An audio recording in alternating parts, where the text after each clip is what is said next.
Good evening. Welcome to Let's Talk That Talk with Cola. Of course, I am the La and Cola, and we have my business partner Co at the top. Today we have a special guest. So Hey y'all. let me give you the quick backstory. So my partner called. It sent me an inbox. I want to say Monday, and the guest that I'm going to let her Mhm. introduce herself. Stayed on her mind for 3 hours. And if you know my partner, she ain't one of them mushy people. So she sent me a message saying, "Hey sis, can we Oh my God. bring her on the show?" And she just could not sleep, and she wanted like you really were on her heart, like real heavy. And I said, "Absolutely, of course, let's do it." So Yeah. she reached out to Faith. Faith said yes, and then Faith, would you like to introduce yourself? Hey guys, my name is Faith. I don't really know what to say more than that. Okay. All right. So we I'm gonna let you take that part over, sis.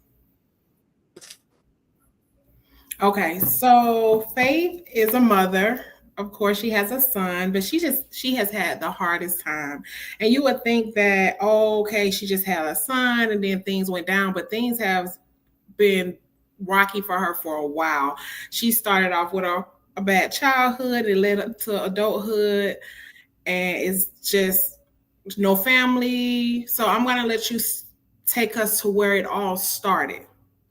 How old are you, by the way?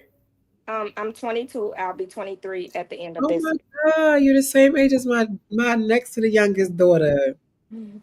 Yes, Okay. so I'm from Chicago, born and raised, and I grew up in the south suburbs of Chicago. Coming up, I was in a foster home that later turned into my adoptive home. I went through the adoption process when before I was 10 years old. I didn't really understand the depth of what adoption was or even, how things went down. I was coached into saying like when you go in front of the judge and they ask you this, then say yes.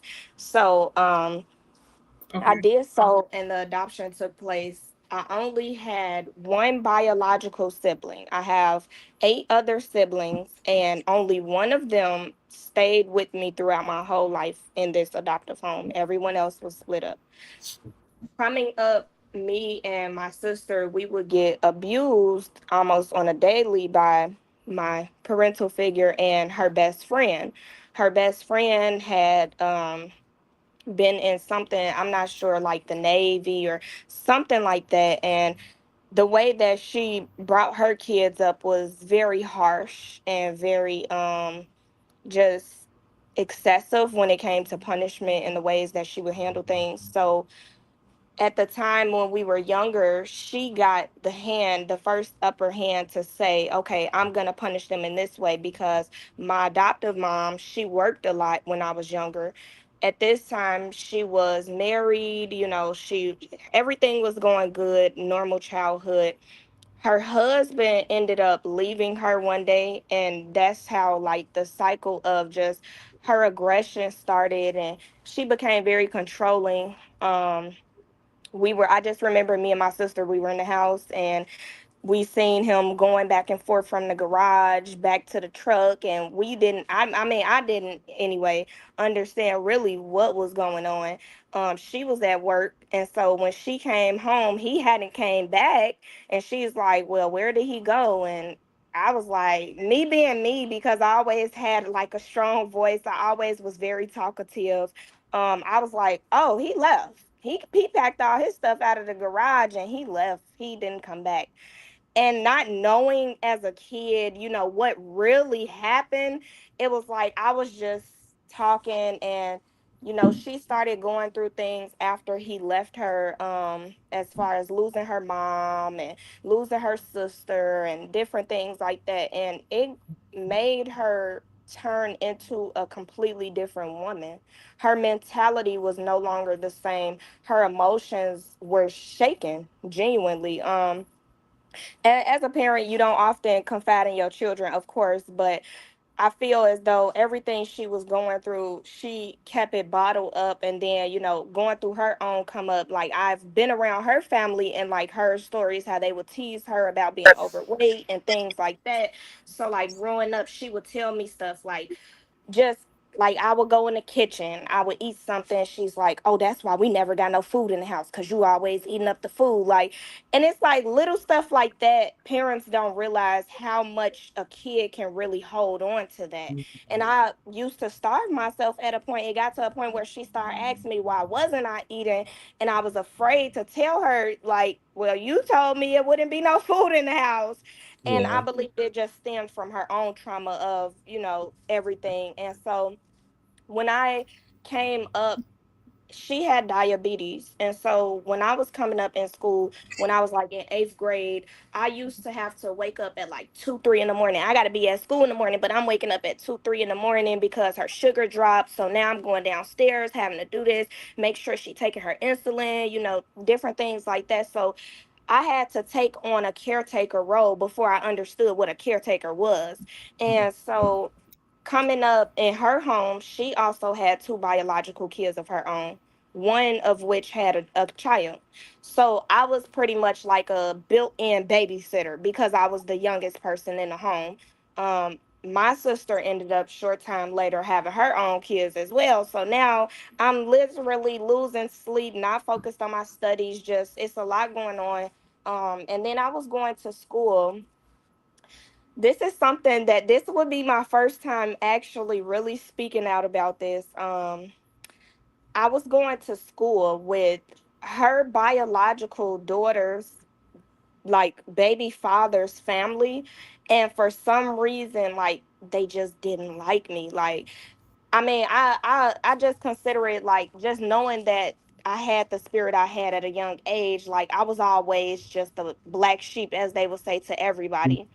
Coming up in school, having situations with them. It was a situation one time where right after school, I went outside, and this, like, when I went outside, I really like in a sense turned my brain off, as they would say, because I didn't get those moments. Like, when I came home from school, I was in a chair standing up at the top brushing the ceilings, you know what I'm saying, getting down Yeah. on my hands and knees cleaning baseboards, because she didn't want to do it. So it was like, hey, you my child, do what I tell you to do, type of thing.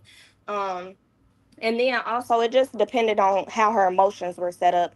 And coming up in school, one time I went outside, and I remember these girls jumped me. It was the girl that I went to school with, her older sister, and her mom. They jumped me in front of the dollar store, and like it was a nail shop next door and everything. People started coming out. They were calling the police. Like, it was just so much though, because it was all of them on me, and nobody really, wanted to break that up.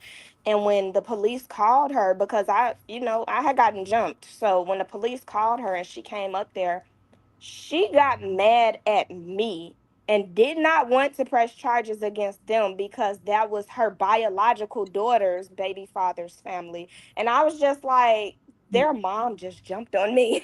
Like, nobody, and then she got mad at me like, oh, every time you come outside, it's something and this and that. And it was just a situation with that. And I started basically going to school and confiding in my advocate or mentor, as they would say. And it's only so much that, people in positions like that can do for children when you're not their own. You know what I'm saying? Even if they want to.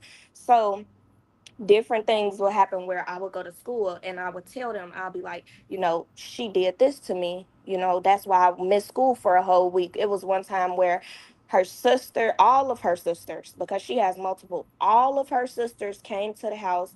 It was a woman who stayed down the way, whose daughter I was like best friends with. They all were at the house, and literally they took turns beating me in different ways. A black thick wooden paddle.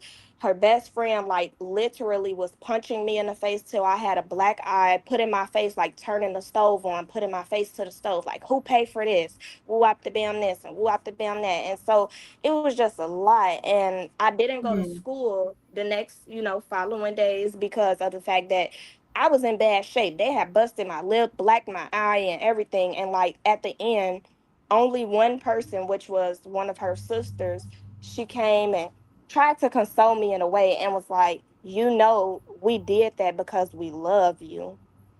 And my whole Wow. understanding of love in that moment, I was like, if this is what love feels like I don't even want, I don't want to try with y'all. I don't want to even talk. I don't want to do anything. And at that point I had went to school and told what happened, once I, was able to go back. And I didn't know, like I said, I didn't really know too much about anything. Call me naive or whatever, but I went and told them thinking that something was gonna happen to this lady. Like I wanted somebody to genuinely get me out. That was my cry for help. And before I could even like get through the door, when I came home, my sister, she told me, she said, you know, you're going to get your whooped, right? And I was like, why? And she was like, because you went to school and told them this and told them that. Yeah, she said when she get off work, you gonna pay for that. And she was like, basically my sister told me that, again, coaching me, hey, when they come, you better say this, you better say that, and just instilling more fear in me so I would keep quiet about what was going on. And so when the lady came, it's so crazy. And I just don't understand Chicago for things like this. But when the lady came, she knew her in some type of capacity. I'm not sure how, but she knew her personally. So when she came, she Mm. failed me purposely because she knew, her relationship with her and everything. And it was like the home environment was never nasty. No, I didn't grow up with rats and roaches. No, I didn't grow up, you know what I'm saying, no food in the house or nothing like that. But what was really taking place was bigger than any of that to Mm-hmm. me at that time.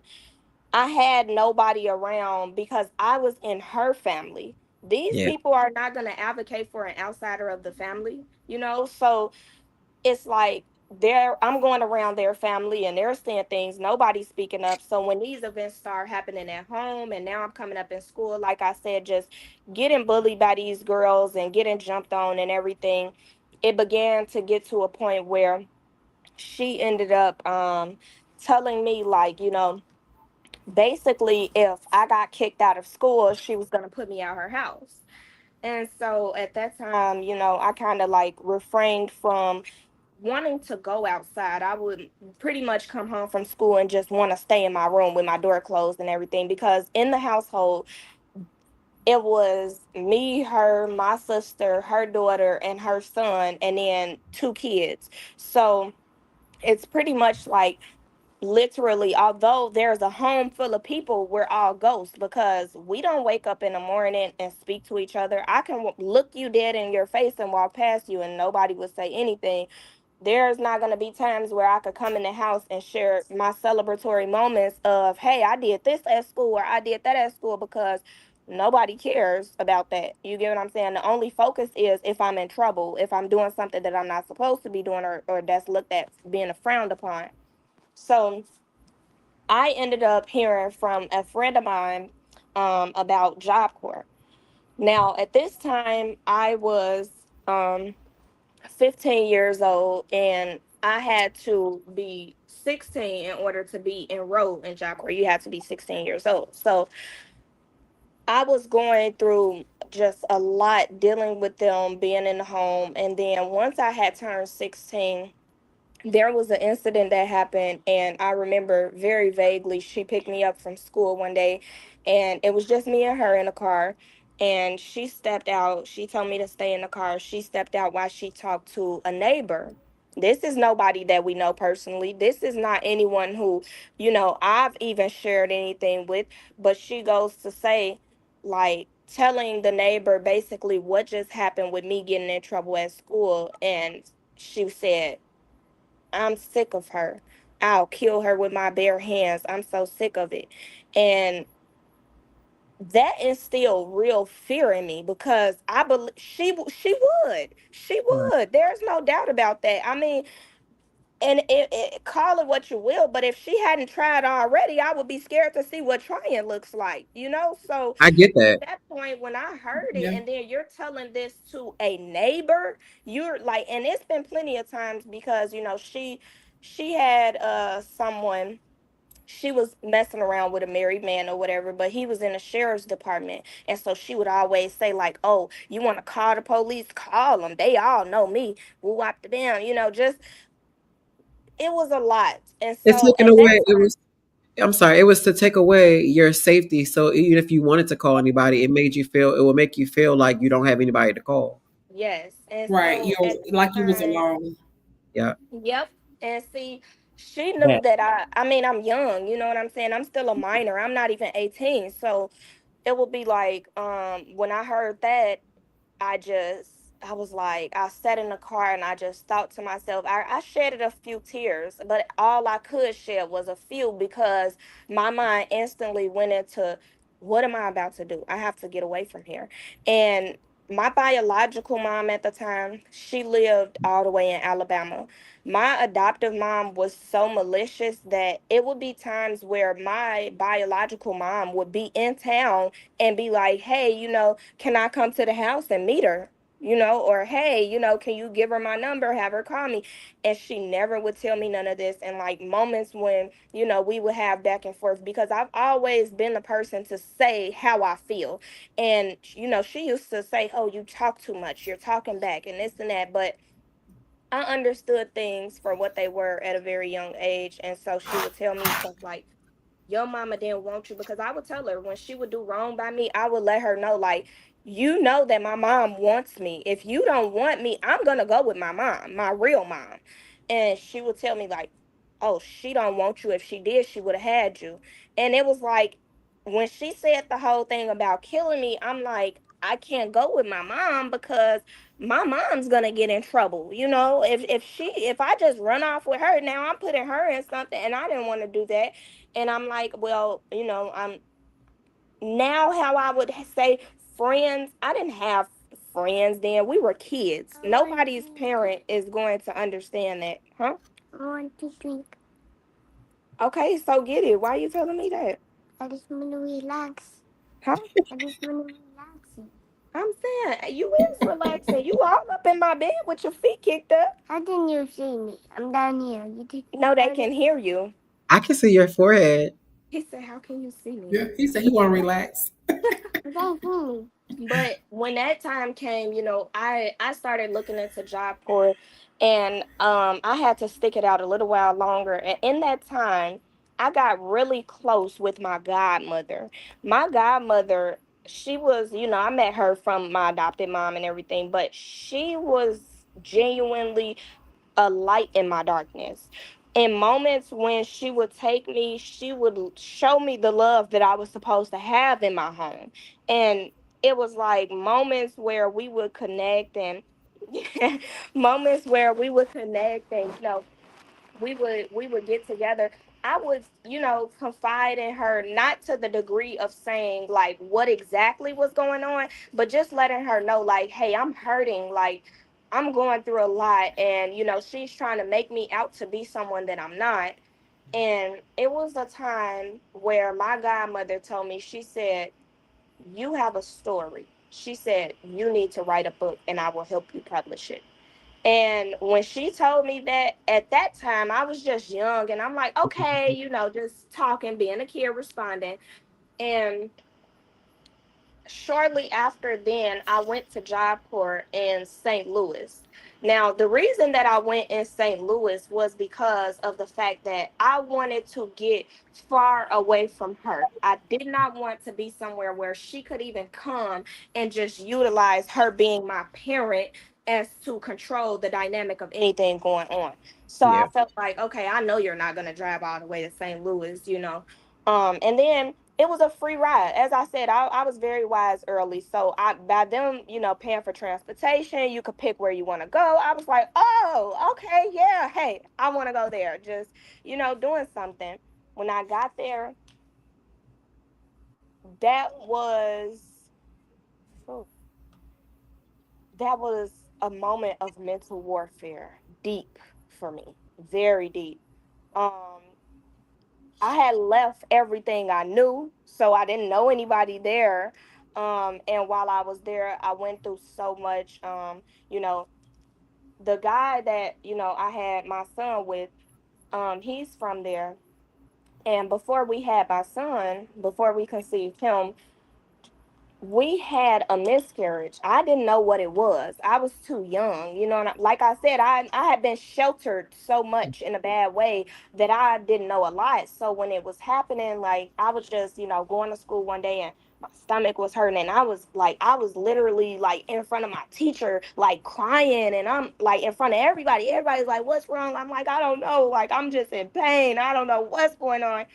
And I went to my dorm room because I had stayed on campus being out of state, and I went to my dorm room, and I had, luckily my roommate was my best friend at the time, so she had one before. And so when it was happening, like I was in the bathroom, she's asking me all these questions, and I'm just answering, and I'm telling her, I'm like, "Why you keep on asking me this stuff? Why you saying that type of stuff?" And she's like, because my nickname when I was younger was Feifei. So she's like, "Feifei, I'm gonna be honest with you." She said, "You might not want to hear this, but I love you.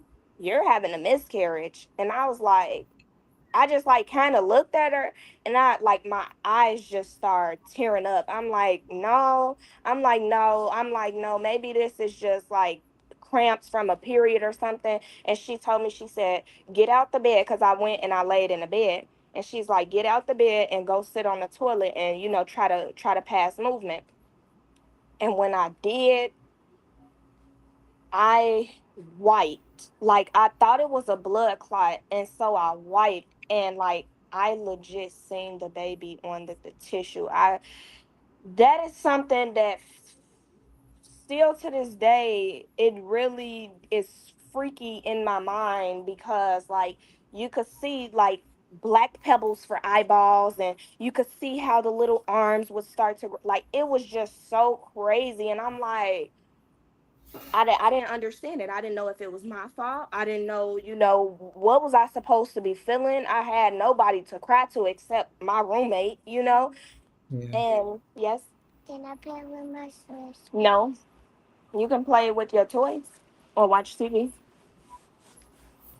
I just wanna. I said no. No. Okay. I'm not going to do it now. Huh? And go to the toilet now. Yes, give me one moment, okay? And so at this time, when that happened, I didn't reach back out to her because I just felt as though, she wouldn't care. Because there's been times where I was younger and like I would confide in her emotionally, and like I would walk in, like we would go over her sister's house, and you know how you send a kid outside for, "Oh, go get this out the car real quick." But see, you be so caught up in conversation, you're not listening to everything else going on. And I came back in the door and just stood there because I heard my name when I walked back in the door, and they're just in the midst of conversation and they're laughing and stuff. And she basically was laughing about what I told her in confidence and just making a mockery of my emotions.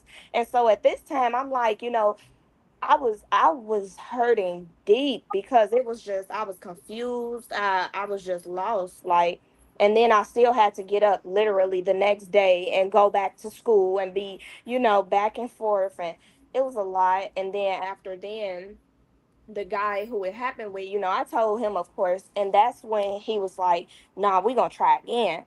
And me just being me, I'm like, "Yeah," because I felt so guilty. I felt so guilty. I'm like, I didn't even know that this was happening. Maybe I should have ate more. Maybe I should have done this, done that.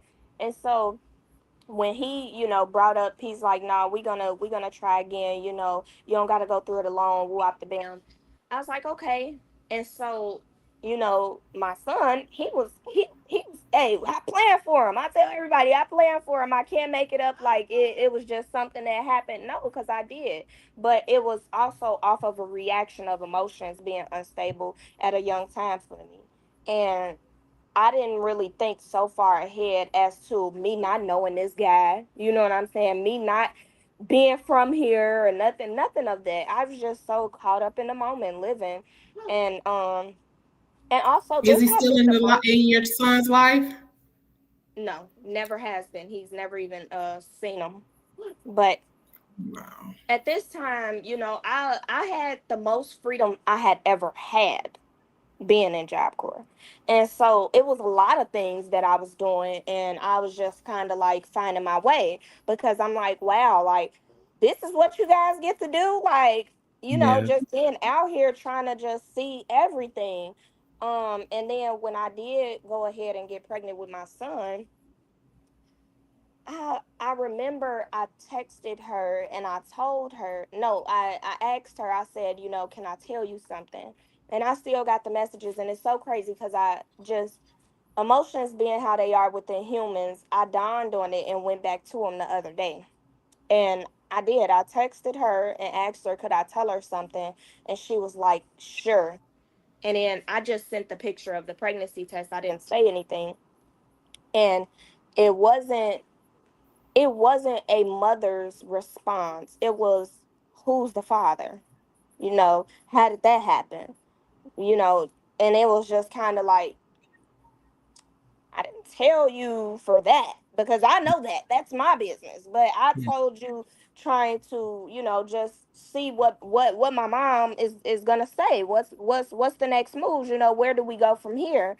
And she ended up she ended up she ended up basically calling up to the Job Corps center I was at, because I was underage, he was overage. She called and basically told them that, we had done something on campus and this and that. And so, they had pulled both of us at different times of the day, and they were like, you're about to get kicked out of the program. I need you to be truthful with me with the questions I'm about to ask. Like, and when they started saying that, like, I never was the type to just like go to school and play around, or I wasn't the disrespectful type that's just going around being loose. So I was just like, wait, like, what happened? Like, I was so lost. And then they were like, are you pregnant? And in that moment, I just remember like the look on my face. I gave the lady such a nasty look. And it wasn't personal, but it was like me just knowing that she had done that. You know what I'm saying? Because no one else knew besides my roommate, the guy, and her. So I'm like, that was just so nasty of her to do something like that. And she knows that I'm doing this so I can actually, because as I said, I was on the verge of getting put out of, you want to watch Big City Greens? Yes. All right. I was on the verge of getting put out of school. So at this time, it was like, now you're really gonna mess up my chances. You don't even want to see me succeed. Why would you do something like that instead of trying to, be a mom and comfort me and let me know, what I need to know coming into parenthood? She ended up basically telling me, because I did text her, and I had my words, because now I'm in a situation where, unas before, yeah, I have a voice and I'm gonna say what I'm gonna say, but now I feel more power, more courage of myself, because you can't hurt me behind Yeah. these walls. Yep. And so I really laid it down for her. I was like, I basically brought out everything that I had been holding for all those years, and I let her know, like, you are a horrible person. You don't deserve me in your life. You didn't deserve the opportunity that they allowed you to have. Like, that wasn't your position. And I told her, like, because she, coming up in school, she was basically a church going woman. And I would never say God fearing, because if she had been, she would never have done the things she did. But she was a church going lady. And so every Sunday she's in church with her Sundays, that she called herself the first lady. And no, seriously. And so it was like, I told her, I said, you tried to cover up who you are by going to church and wearing those suits and getting praise from people that don't really know the real you. And I Mm. told her, I said, I know you did that because you want to hurt me. I said, you've hurt me enough.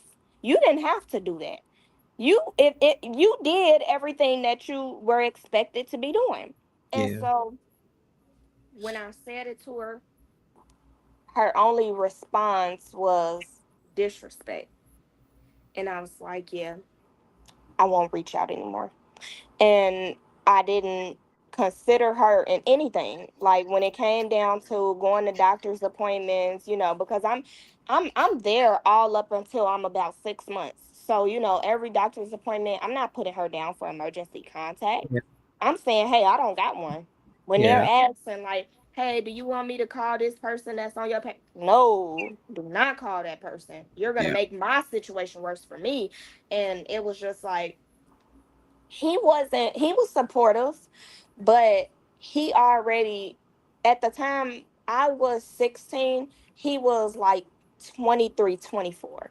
So it was like he already had a 1 year old son, and he didn't stay on campus because he lived there, so he went back home, he lived with his mom and everything. So it was like we never really talked about how things would go. I just had assumed and hoped that the whatever we had shared, that dynamic that we had kept within those walls, it would be that way once I had the child or whatever. He um he ended up having a situation where um a young lady that he knew from the outside, something about him being into it with her people or something. No, stop, because I'm talking. It's not time to play and be funny. Okay. So it was a situation where they came and they got to talking about personal business, and I'm not really sure what it was, but as I said, just being young and emotional, especially being pregnant at that time, I had, the dorms were connected. So boys were downstairs, girls were upstairs, but we were all in one dorm, and it was about like four dorms on campus. I was upstairs and I seen him like live on Facebook, and so I, clicked on it and I was listening in, and I could hear the aggression from the girl in the back. I didn't see her at first, but I just kept hearing her say something about, their personal issues outside the walls. And then I seen her like getting up in his face, and he kept saying like, "Man, get up out my face." He was laughing it off and stuff like that. But where I come from, I don't know how it is out there for them, but where I come from, if a guy telling you to get up out his face, I he's mean it. about ready to do something to you. Mhm. So me being me, I'm pregnant by him and everything. I would go downstairs and, as they would say, I came to bat for him, and being a woman to a woman. And so I, got up in her face and I let her know, like, hey, you got to back up. I don't know what y'all got going on, but we ain't going to do this because you're new here. Clearly, she was new because I knew everybody on the campus. I had been there for long enough. So I'm like, you whatever y'all got going on, just get up, get back a couple feet. And in that moment, she really was, okay, no, go on your bed because you're doing too much. Go ahead. Thank you. Because I feel like you want the attention, and that's fine. I will give you some as soon as I'm done, but not right now, okay? Talk about all. Lucy honest. Lucy already letting you know that's exactly what it is. Yes. But I ended up basically getting in her face, and when she came back, she pushed up on me. And as I said, I had grew up out, and when I was, going outside and stuff like that, I was known around my neighborhood for fighting and, being into it and doing whatever, whenever. Like, so it was like in that moment, I don't. I was young, and I made a rational decision in that moment, not even thinking about the ultimate consequences. And I just like I muffed her, like I just muffed her real hard into the couches, and I just had a moment where I don't really know what happened after that, and that's why I say like I kind of blacked out because I don't really know what happened. I just know at the end of it, the ultimate result was them telling me like, "Hey, we're asking you to leave."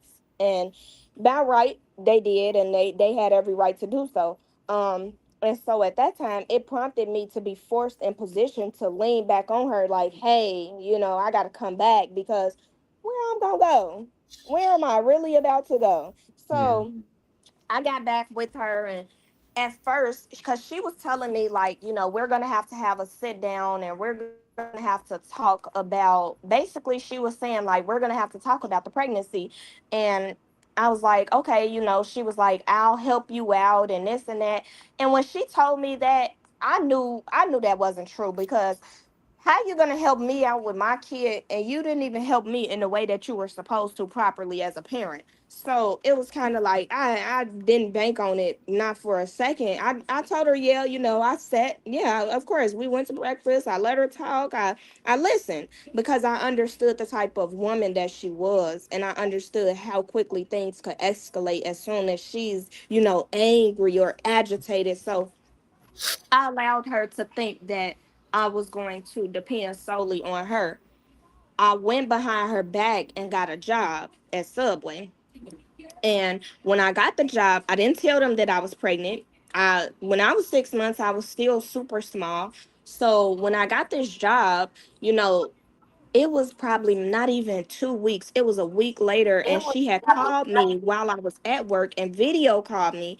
And I can't do nothing but answer. Yeah. So I answered, and at Subway, you got to be on the line making the sandwiches. So I'm literally got the phone like this, and she's watching me make a sandwich, and she's like, "Are you working?" And like the way she said it, I already knew like kind of where the conversation was gonna go. So I told her, I said, "Yeah, I'm working. I got a job at Subway, and yes, I'm here working. So I can't be on my phone talking. Is it something that you need? Is it important?" And I just said it straightforward like that, because I knew what her motive was, and it didn't have to lead to a lot of questions. So when I said that, she kind of just, if you can't dance to the beat of my music, you're gonna have to find your own place to stay. Yeah. Okay. And I just told her, just plain as day. Okay. And I told her, I said, anything else I can help you with, because I have to attend to my customers. And when I said that, I don't know what about that, like ruffle her feathers, but she was like, "Oh, okay, you think you wrong." She was like, "I'm gonna show you. I got something for you." She was like, "Yeah, just make sure you come here when you get off. Woo woo." And so when I got off work, I went home, and like it's so crazy, because the dynamic between me and my biological sister that came up with me, we were so close, like, but forcefully so, because she would tell her like, "Take her outside with you. I'm tired of her sitting up in my house." Because like I said, it got to a point I didn't even want to go outside because I was getting bullied and stuff. So she like forcing me to go around my sister and her older friends, and now I'm seeing so much, and you know, and so we were close, but not in the way of like wanting to be, because we had to be, and we knew that we were the only two that was going through the abuse and everything. Like it was a time where her best friend had took a belt to my sister, like the buckle part, and my sister had three, still to this day she will have it for life, going down her spine in a straight row. She got three circles from the marks of her beating her and stuff. And so it was like, in times where I would be at odds with my adoptive mom, they would just be best friends. You know what I'm saying? And then at times when they were at odds, me and her would be best friends. It was kind of like she played us against each other. And she did, because my sister would get off work, and she worked at McDonald's. She would get off work, had like she knew that my sister was cashing her checks before she came home, and she knew where my sister would keep her money. And so she would tell me like, go up in her drawer and get some money so we could go out to eat. You know what I'm saying? Stuff that she knew that, even though it seemed so insignificant to me, just doing what she was telling me, it got me and my sister into it, to the point my sister pulled my hair, dragged me down townhouse, 2 flights of stairs, outside, stumping my face in the concrete like I was someone on the street, about her money. And it was like, she knew that I took it, because who else is in the house besides us? And she's never gonna accuse her. You know what I'm saying? This is our mom. You're never gonna accuse her. But she was the person who was telling me to do all this. So it would be like, when that situation happened about the job, because again she was at odds with me, now they're in cahoots. And so my sister's in her room, and when I come in, she's like, "Come here."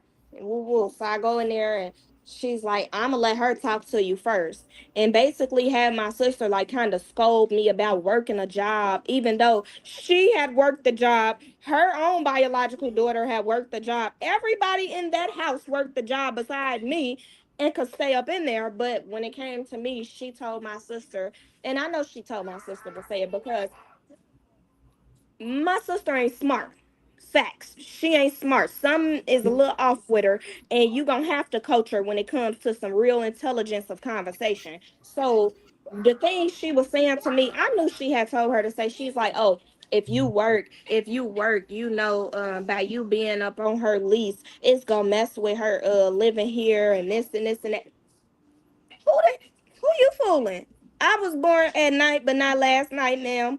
And I told my sister straight up in that moment because I kind of felt like I can't be your sister right now. I can't confide in you as a sister or break down or try to argue with you as a sister because she already done influenced you. She swayed your decision on how you gonna feel regardless. So I told her, I said, I don't care because you work the job. Are you not working at McDonald's now? Oh, but I'm not on the lease. How come you not on the lease? Right. Like it was just things that didn't make sense, and I had I went behind her back, and still to this day nobody ever knew. But after that conversation, I told her that I was gonna quit. I wasn't gonna quit my job. I got a baby to take care of that's gonna be coming on the way. Like I only had about like 2.5 months by the time I went back. So it's like I she would leave the house and like she had like a stand up thing where you could open it up and put stuff in or whatever in her room, whatever. So she had folders in there and I had seen them just being in the room. Kids pick up on everything. Her just being in there going through stuff, whatever, but she would never touch these folders whenever it came to some important document, anything. She would never touch these folders, but they were like thick. And I curiosity killing the cat when she kept saying something about me being on the lease and me not being able to work. I was thinking like maybe the answer is in this paperwork, and God spoke to me. He told me go read that paper. I didn't have no reason to want to go and sneak up in her room and touch that folder. God told me to go read it. And when I say it was literally files of like DCFS paperwork from even my other siblings that I hadn't even knew who they was at this time, but I'm just reading their names and reading medications and this and that. And I'm like, what the fuck? Like I'm in a room just like I cracked the code. Like I felt like I had really accomplished knowing who I was dealing with and how this all came about. I read something in there that,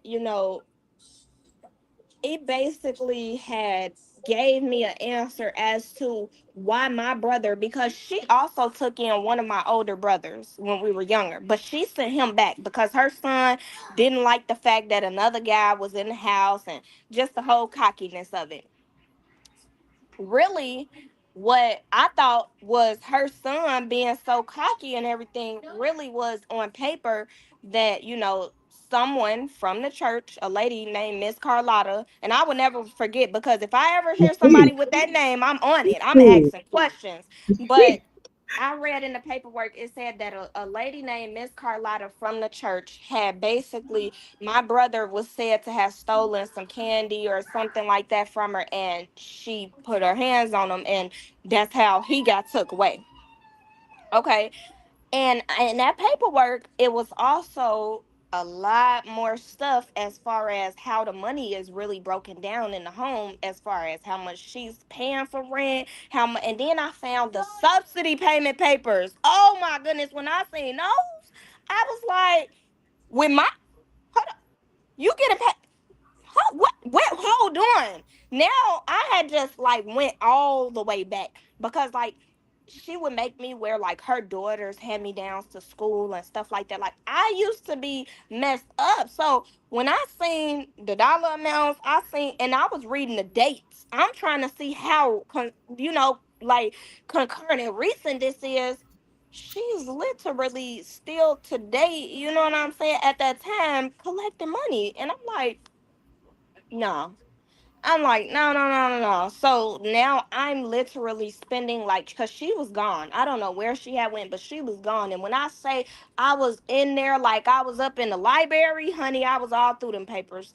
And it gave me a lot of answers. And in that moment, I was like, I'm not quitting. I'm not quitting my job because she's trying to manipulate me so she doesn't get her money cut off because she has nothing else to live off of. Because after her husband left her and she suffered those losses from her mom and her sister, I'm talking about, she had a good job. I don't know what happened to the job, but it just went away. And so she really, and I always was wondering, how is she keeping up with the payments for the house? You know what I'm saying? How is she doing this and that? And that was my answer.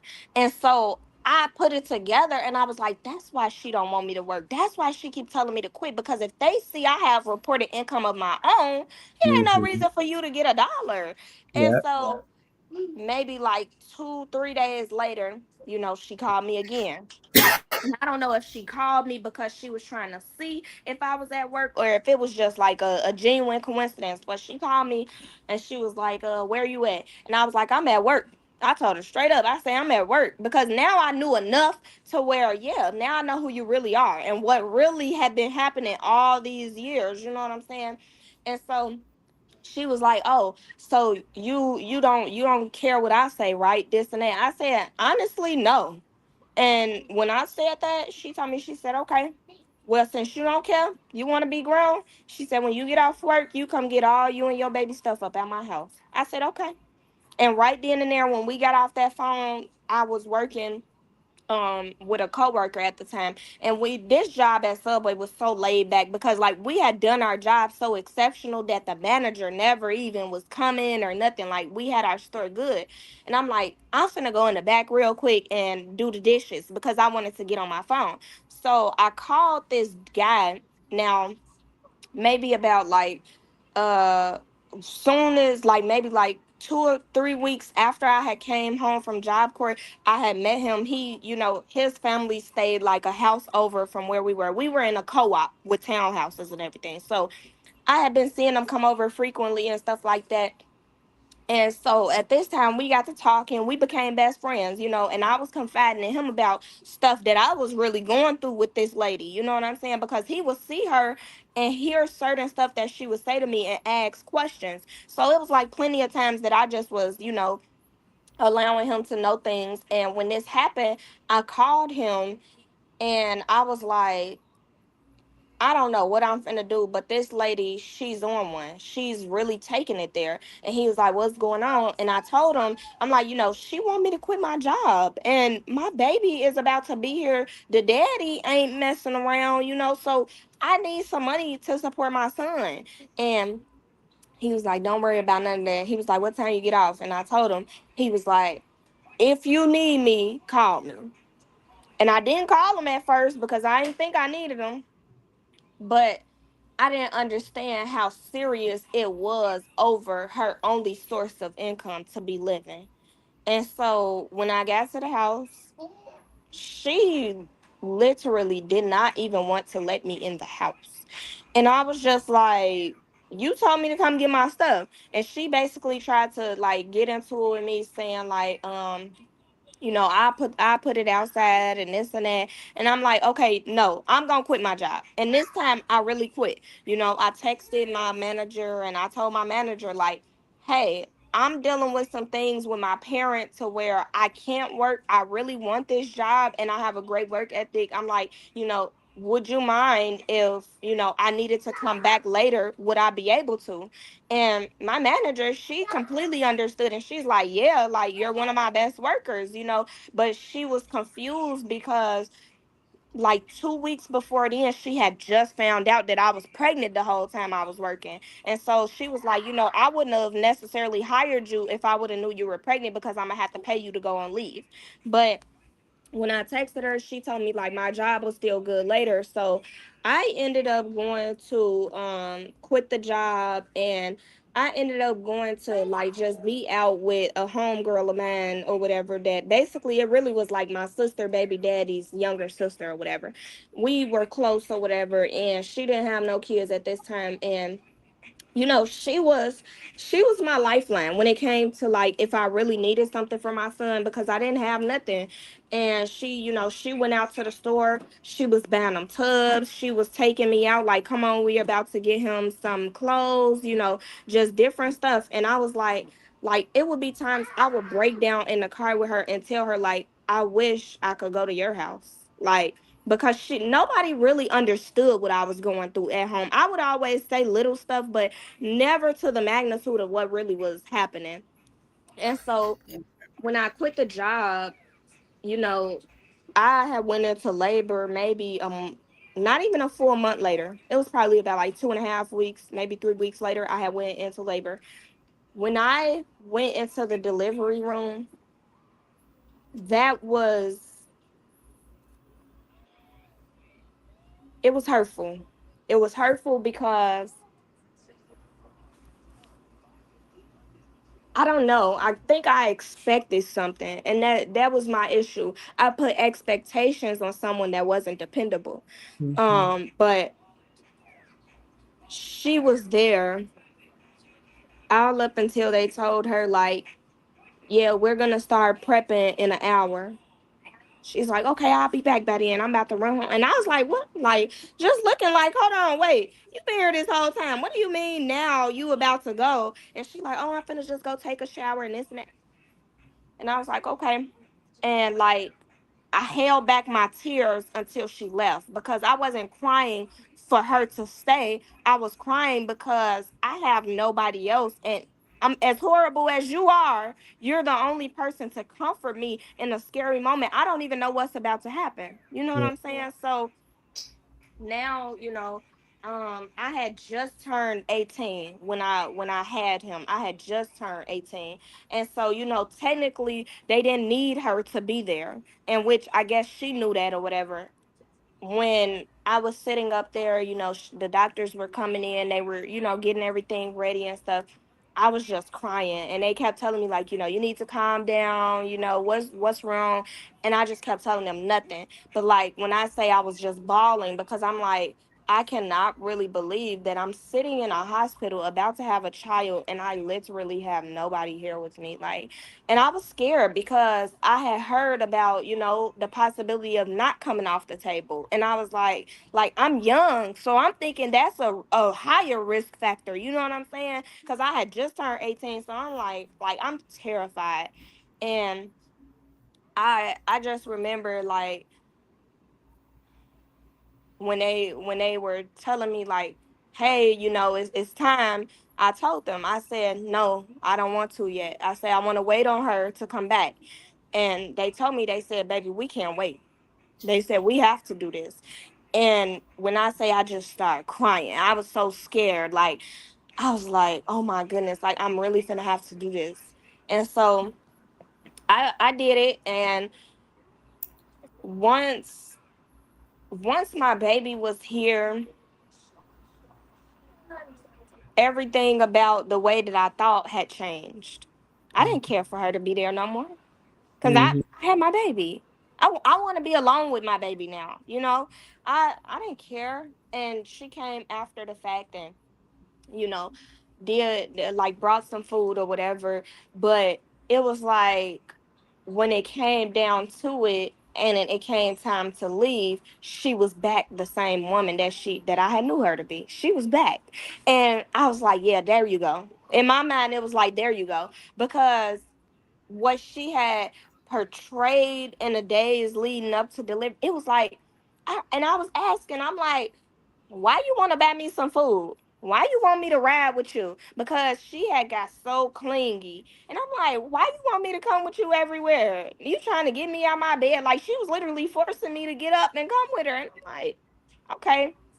And so knowing that and then having to deliver this child by myself, and then it's like, they're asking me things. Do you want them to get circumcised? Babe, what is that? I don't even know what that is. You know what I'm saying? Like, and so now I'm just like, just having to go through so much. And when I left and went back to the house with her, for the first month things were good. She didn't show any signs of like extreme aggression or just becoming a radical. Like she was actually somewhat level-headed. And it was like maybe 2 months after then. Yeah, it was like 2 months after then. She started telling me because, excuse me, I would basically like I at that time I had got into smoking and everything, but I would never like do it in the house or nothing or around him. I would like wait until he go to sleep and I would like leave him in the bassinet and I would go out onto the porch. It got to a point where she started like wanting to be my friend more than a mom. Like she was like, "Oh, let me hit that," and I'm like, cause I was with one of my friends, on the porch at this time, and when she said it, like even my friend, she knew how she was, like for real. So she looked and she was like, "Mama Tanya, quit playing." You know what I'm saying? Because we thought that she was, but she was so serious, and in that moment, I kind of like start evaluating like what really had transpired since I had him in the time that I did. I'm like, that explains why, she wasn't there, but then after she came right up there, you know what I'm saying? And she wants me to be here and be so sheltered with the baby and this and that because she wants to control the dynamic and she really wanted to seep her way into his life as she had done with me and blind me from it, Mm-hmm. being so sheltered with only her. And So I'm probably getting a like, check too. And mm-hmm. she was gonna take him.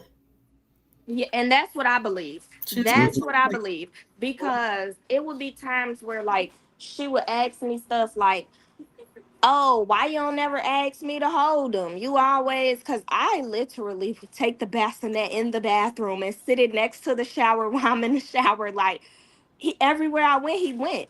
And so it was like she started asking why wouldn't I let her spend time with him?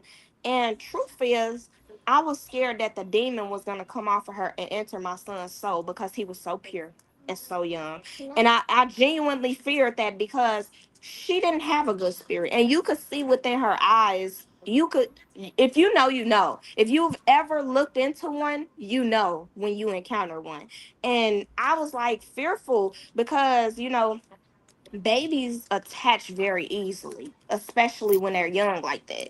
And so it got to like 2 months after I had him, and we had a disagreement because she basically had told me like she wanted to control what had happened with him basically, and I was like, no, this is my child. I was like, I make the decisions for him. And I told her, I said, you've been doing things to me my whole life. You can control me and say what you want to all day long, but when it comes to him, I'm not letting anybody make the decisions for him because she had wanted basically me to, because she told me, "I'm never gonna watch your son." She said, I hope you know that I'm never gonna watch him. Keep in mind, she had watched my sister kids. She watched her own real grandbabies.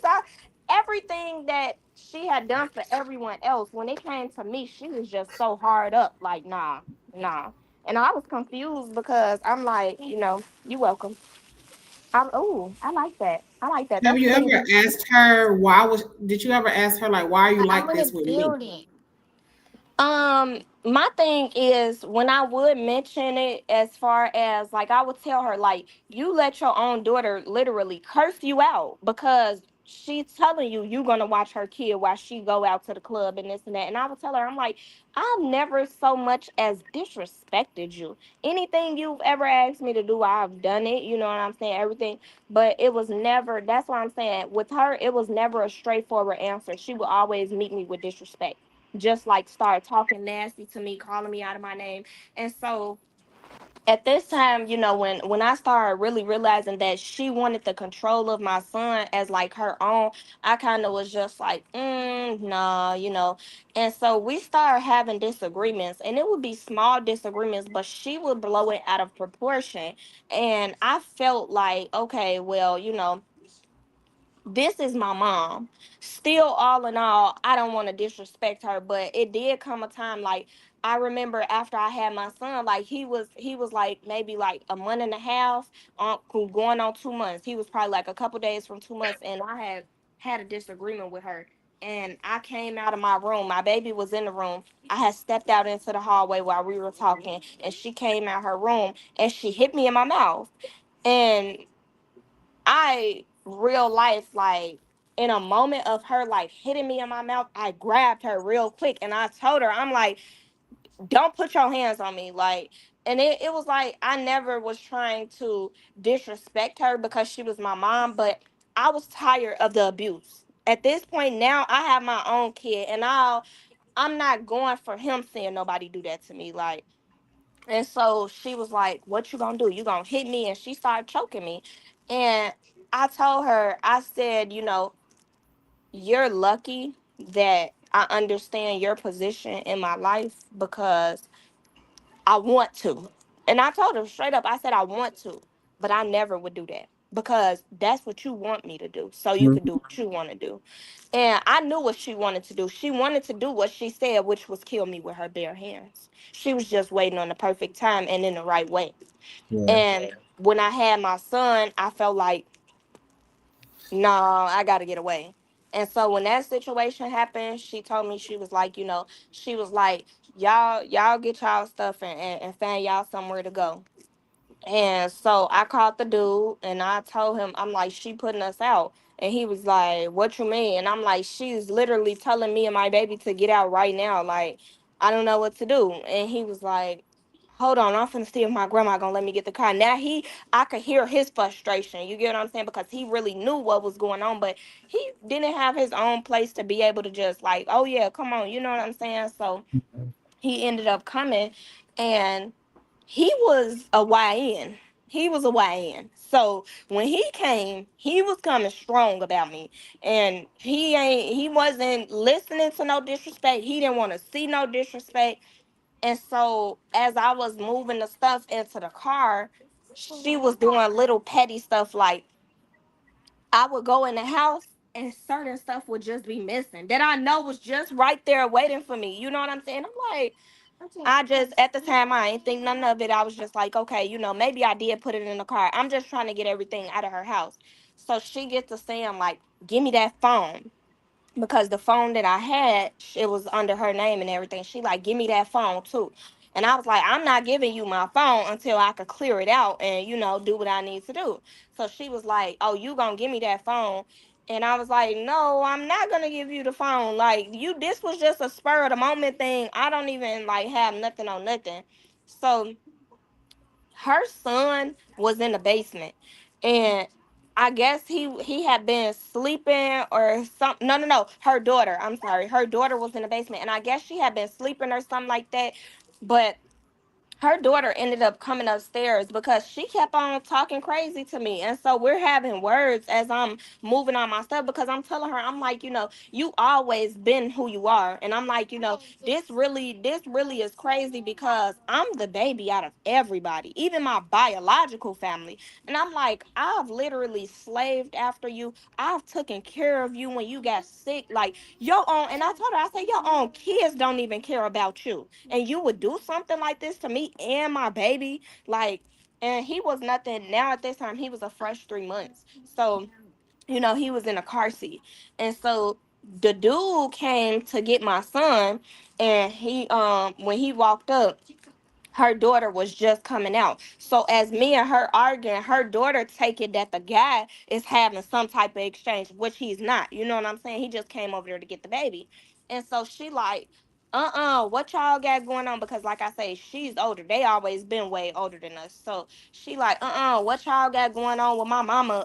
My back up, woo woo, this and that. So now, and I had a personal vendetta against her daughter because her daughter lived in the basement, and every time something would go on, she would just act so Ray Charles to it. Like, and I was like thinking in my mind, like, you got a kid that stay up in here, you gonna let her do your kid like this when your kid get older? Like, so when she came, I wanted that smoke. And so I told her, I said, you whatever y'all want to do, we about to do it. But I'm gonna say whatever I want to say because she don't got no business putting me out and my baby out. How she doing? She being bogus because she's money hungry, and that's exactly what you be saying to her. But in this moment, I get it because that's your mom. She told me, she said, oh, hold on, let me go put my gym shoes on. I told her straight up, I said, go put them on and hurry up. And I told her, I said, when you put them on, we can handle this for your mama. You know what I'm saying? Because in that moment, I just felt like everybody was going against me. Like, you know what I'm saying? And She came back up from the basement or whatever, and like when she came back up from the basement, she was trying to hold her back. She like, nah, don't do it. She a kid. You gonna go to jail. Woo. Woo. And I told her, I said, let her come up out here. I said, I'm 18. I'm not a kid no more. Let her come up out here, and she gonna do what she wanna do. I'm gonna do what I wanna do. I don't know if in that time she went downstairs, she had called her brother from somewhere. I don't know. He was around the way, but he had pulled up. And so now when me and the sister going at it, he walking up. But when I say he coming strong, like he finna do something, like he finna put his hands on me. So the dude that I was with, he got up over there and he like, yo, you better not even touch her. He like, I'm gonna lay you out. Shit, I ain't got nothing to do with this because y'all, that's y'all family, but I got something to do with her. That's why I'm here.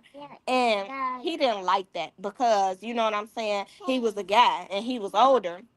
So Mm-hmm. he like, who is you coming up over here? Woo woo. Y'all up and y'all trying to fight my mama, woo woo. And I was like, first of all, he came over here because she was putting me out and he's trying to help me. I said, but yeah, if you're talking about somebody wanting to fight your mother, that would be me.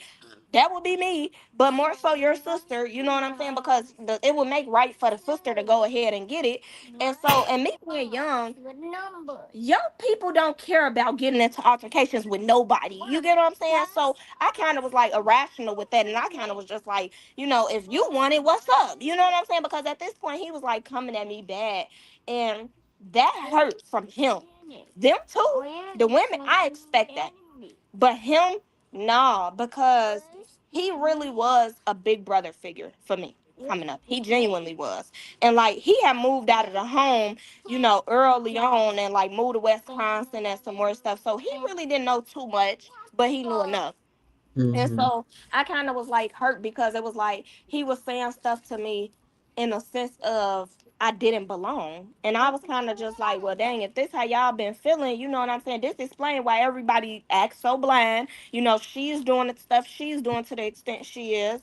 And so we ended up leaving. And when I got to his house, it was real late at night.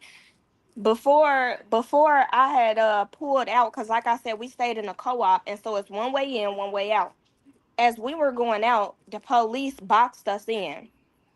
They were literally following the car all the way out, like just talking, running their mouth and everything.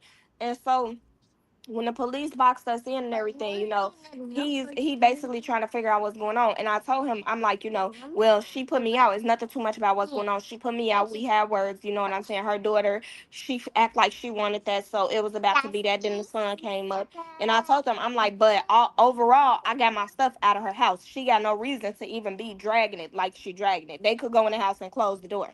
So when the police came and everything, she basically told them about the phone. And so he was like, is that her phone? And I was like, yeah. So he made me give it to her. And so I gave it to her and I left. And when I got to his house, it was late. So the next day I started really like unpacking everything and everything. And I started realizing like my baby detergent was missing. It was just little stuff that was missing. And I'm like, okay.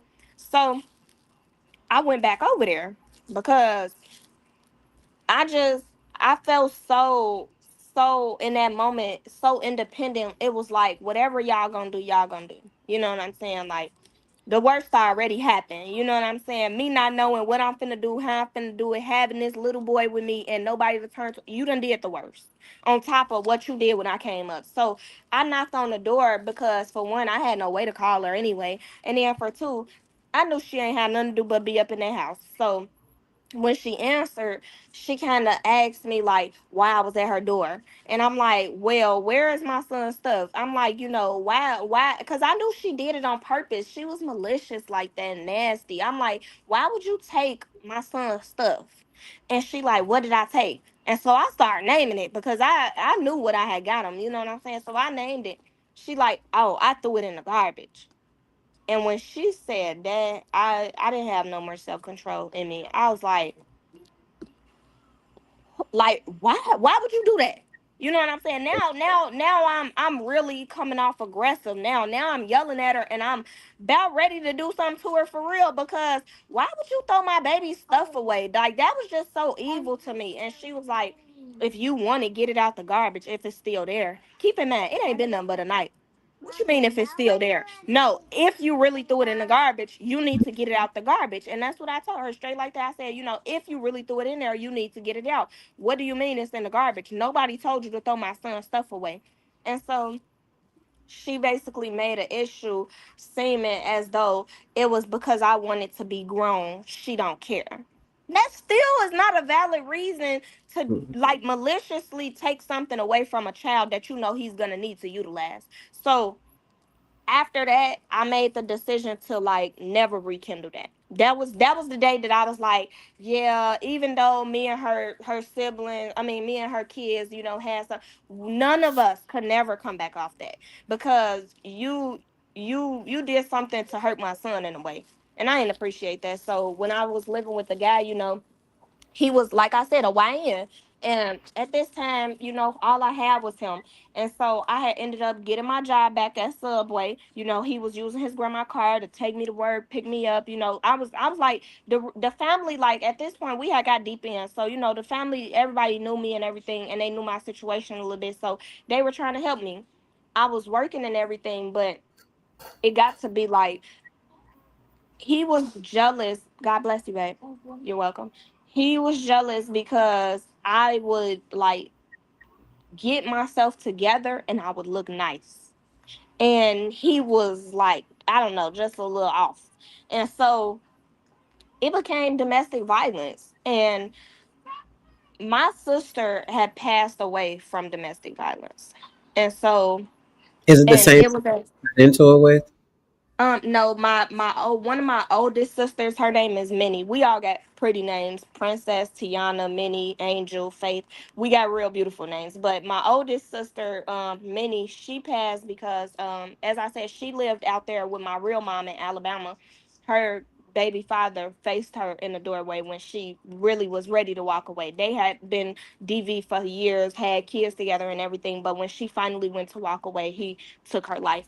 And so when I started dealing with it with this guy, I was like, wow, like you just took me from somebody that was doing the same thing that you now doing to me. And it was like, but what could I do? I need to stay here. My baby needs somewhere to sleep. Like it was like I felt like I had no choice. So for a long time I was putting up with it to the point where like I would get on Facebook and like because that's how my journey started when that first happened. Um, I would get on Facebook and people would be in the comments like, "What happened to your neck?" Because I would have open gash wounds all over my neck. It would just, you could tell that I was going through some stuff.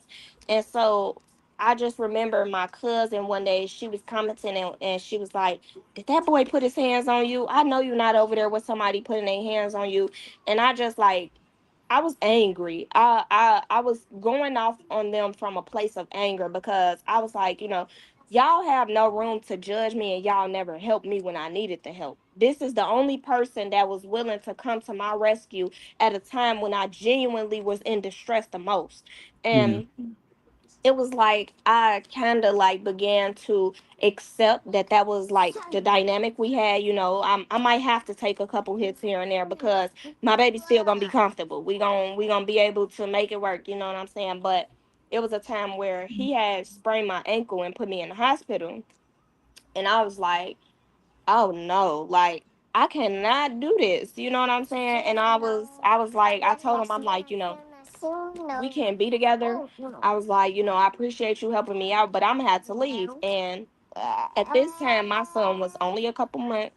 My son was on the bed, and when I said that, he closed the door and he put a to my and he was like, "You ain't going nowhere. Woo woo, this and that." You know what I'm saying? And I'm like I ain't never dealt with nobody of that caliber. So I was just like, I thought I had met Satan.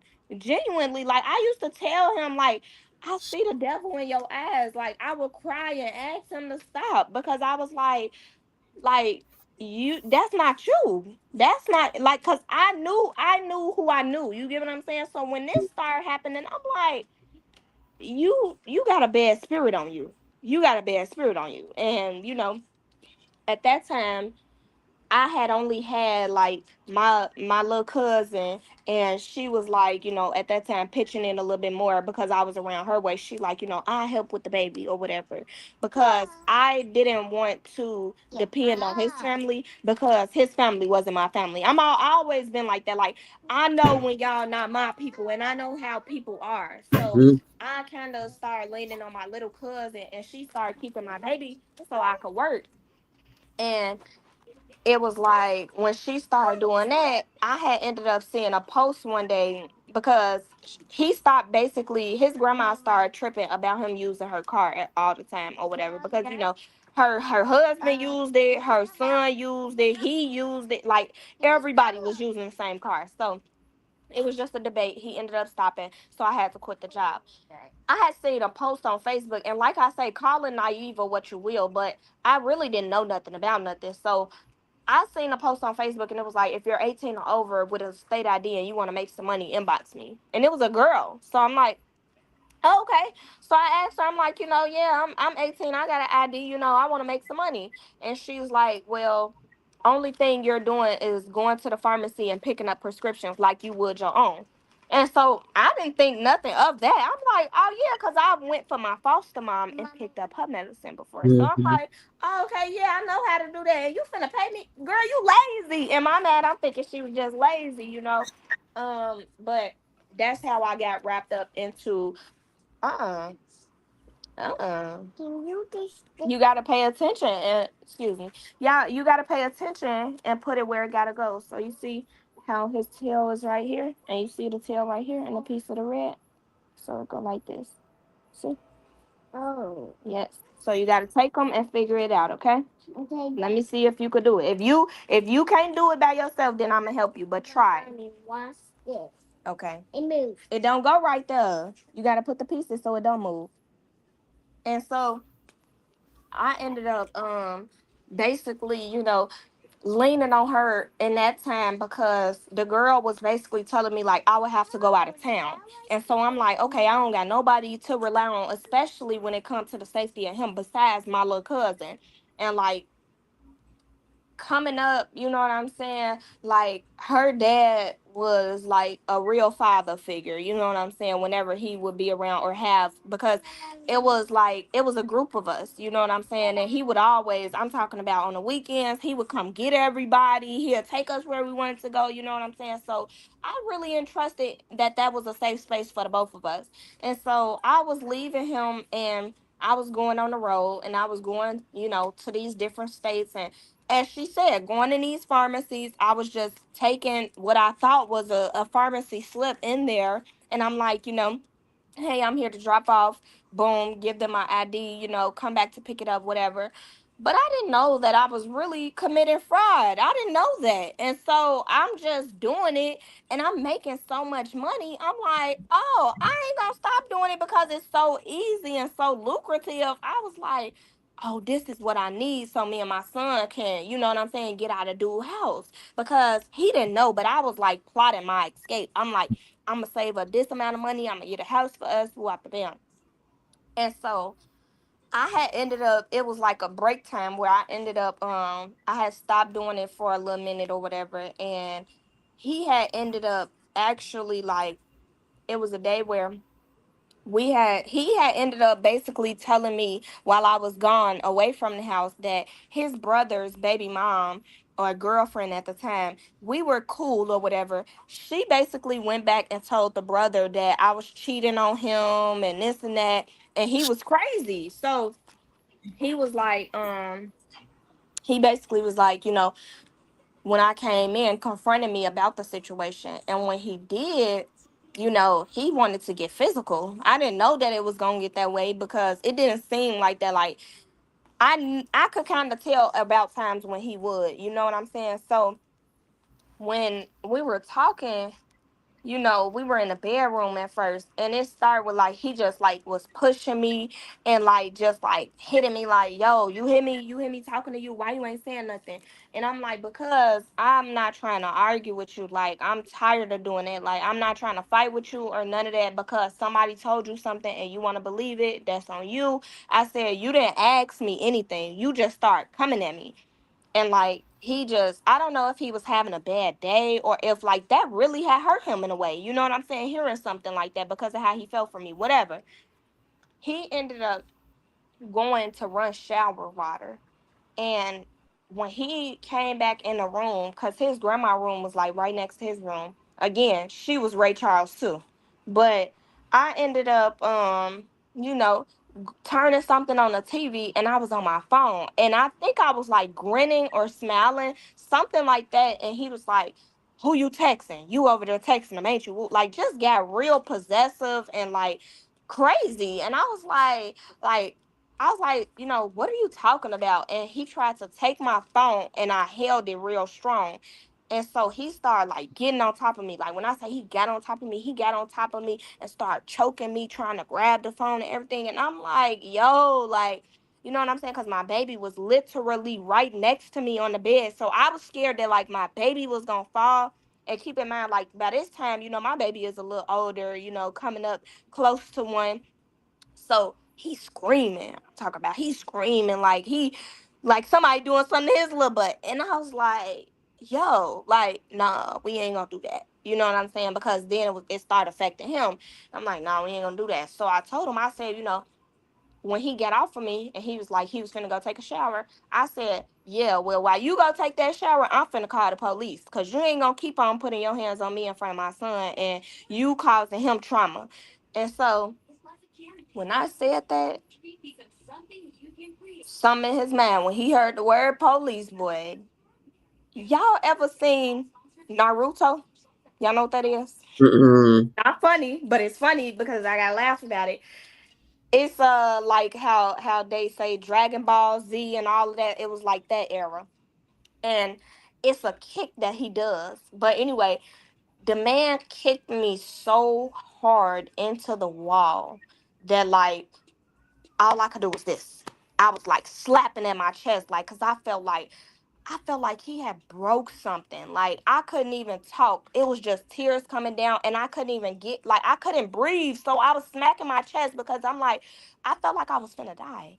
And the grandma came out, and she like, "What is y'all doing? What is y'all doing, Marshawn? What did you just do to her?"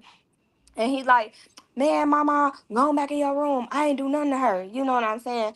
And so I went into the room and I had got my baby and like I was crying and stuff. So while his grandma was talking to him, that was my time to leave up out of the door. You know what I'm saying? And he didn't know that I had left out the door until I was out the door. But keep in mind, he was finna get in the shower. So he already was in a towel. He couldn't come out the door. And so, yes. What's in the pit? Whichever one you want to. No, you tell me. And you talking on the phone. Okay. Let me see. I want you to do that Why, one. why you doing that? I got a few things I wrote But down that I the wanted piece to ask you. on my hand. Okay. All right. Yeah. Hold on. Sit up. So the first thing was, um, so I um I was a victim of domestic abuse as well as abuse from family members and essayed as well, right? Mm-hmm. And sometimes when you're younger and you don't have the concept of how strong you really are, even with the trauma and stuff that can happen to you or you can go through, you don't realize that, like, if you ever watch Law and Order SVU? Mm-hmm. Okay. So you know how when the people on it had are essayed, it was one episode where the girl, it happened to her back to back, right? Did you ever have a moment where you're like, why do I keep, like, you had your son's father that ended up being okay, but then Mm-hmm. controlling, he was way older to be wanting a relationship with the kid, right? Mm-hmm. So that still made you, even though you probably ain't realize it, it's still you being victimized. Then you had the guy that was gonna be supposed to be the rescuer, right? He Mm-hmm. looked, he seemed like he was gonna be there and he was gonna help you out of a situation that you were already been victimized your whole freaking life. You've been abused, you've been, mistreated. They didn't value who you were. They probably were afraid of who you really are. Um, and then here he is doing the same exact thing. Did you ever have that moment where it was like, what the fuck? Like, Like, what the hell? Why do I I'm keep gonna be honest. allowing? I I had that moment, but I cried out to God. Like, it wasn't me just like sitting talking to myself, you know what I'm saying, contemplating. It wasn't me going to nobody else and them saying something to bring the thought into my mind. It was just like genuinely being tired and so exhausted mentally that like one day I just really like I just started crying, and I just started crying and asking God like, yeah, like, I have the spirit that I have. Why am I enduring this? And then like, I had basically, after him, I had went to dudes like that. I didn't have nobody, so I bounced around from guys that I would meet, and you know what I'm saying, just the people's couches that I could exhaust for the time being. And it was like once I had went through DV for the third time, I was like,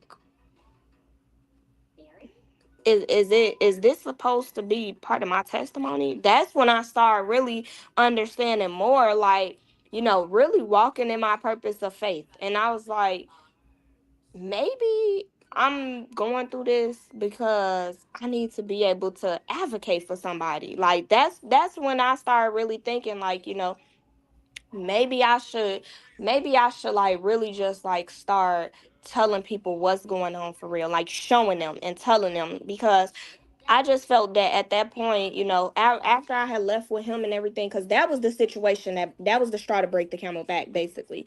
And so when I left from him and I had, bounced around from people's houses and everything, I kind of was just feeling like, maybe it's somebody that's going through maybe worse, you know what I'm saying, or maybe just encountering something that I did and I could help them, you know what I'm saying, in a way. And that's when, that's what made me start my journey on Facebook, basically, showing my life, the things I was going through and everything. But I didn't have I didn't have many moments of questioning why, because after like that first initial one and then a second time again, because I had started going through shelters after I like once I like I said, once I had gotten into that last DV situation, I was just like, no, because the guy literally put my head through the wall. Like, you could see the pipes in the wall and all of that. Like, he literally put my head through the wall. He had popped the air mattress. My baby like, mommy, why he popped my bed? I was like, oh, we can never put ourselves in this situation. I gotta stop leaning on these guys, because I don't know if it's because I'm pretty, they don't want me to be. I don't know if it's because I got a good heart, and when I don't got nothing to give, they get angry because they don't got nothing to give. But I was like, I know what I'm supposed to do, and I was supposed to go through the storm. I was. And I seen that. I'm like, I don't think I'm supposed to just have it easy. And then that's when I really started like inclining my ear more to God, because like I say, I did have to come up in the church home and everything. Now, I didn't believe the pastor. I mean the teachings. Okay, I took the word, but I didn't believe the house that I was sitting in, because I understood what was going on behind the scenes, and it was very ungodly. So at them times when I started leaving the dudes and I started actually getting into shelters, like, I didn't really know how the shelter processes and stuff was, but I had started becoming like a target, because I was young, I'm beautiful, I'm very vocal and intelligent, and then, they know I have no support system. So when I started going through that stuff, I was like, I started talking to him more. Like, that's really when I grew so close to God, in those shelters. It wasn't when I was with those dudes, it wasn't within my own home. It was once I got into those shelters and I had nothing but four walls and my baby on the bed next to me, and crying at night, a lot of nights. You know what I'm saying? And he started putting my mind in places that I was confused why I was there. And that's when I started understanding, like, oh, this is God. That's what people are talking about. Like, you know what I'm saying? It just started clicking and making sense. And he had put me on the path of, going to get certified for something. And so I had, became a home health aide and stuff because like I said, I had cared for my adoptive mom, people within her family that had gotten sick, stuff like that. So I genuinely liked that, I didn't like the Yeah. people I was doing it for, but I liked doing what I was doing. So I had started doing all this stuff and I was like, man, why is it taking so long for me to get back what I thought was get back right? You know what I'm saying? And it was really a period of isolation. God sat me down and broke me down, and He broke me all the way to my core to show me exactly who I was for real. Because I didn't understand my power. I understood that, yeah, I'm going to speak up for myself. I understood that I'm not going to really let anybody control me. But in a sense, I didn't feel courage. I didn't feel mental stability. I didn't, in moments of despair, I was just kind of distraught, like I was panicking and stuff. I didn't have a outlet of a go-to be like, oh yeah, I'm gonna do this when times get rough, so in those shelters I had started really, really like getting in the Bible and reading scriptures, and then it came a time where I can't even make it up. I went to sleep. It was something going on with somebody that I was dealing with, and I had prayed on it before I went to sleep. And I went to sleep. And when I say He revealed the answer in a dream, and it was so vivid that when I woke up, I remembered every part of the dream. I could make out exactly the picture. And I was like, He just took me to another dimension. He showed me. I was Mhm. like, oh my goodness, like that's dreaming. Like you're really jumping dimensions in time, whether it's in the past or the future, and I didn't even know. And when that happened, like I had told somebody because I was like, man, guess what just happened? I was like, man, I prayed on something.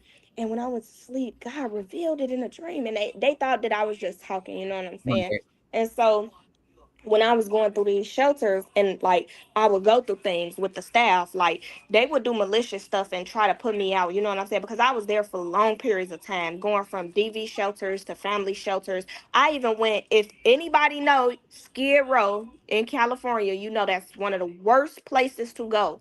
I went all the way to California and I was on Skid Row at the Union Rescue Mission. They call it the URM. Inhumane living conditions. I'm talking about, I didn't even know how the place was open, but it was there.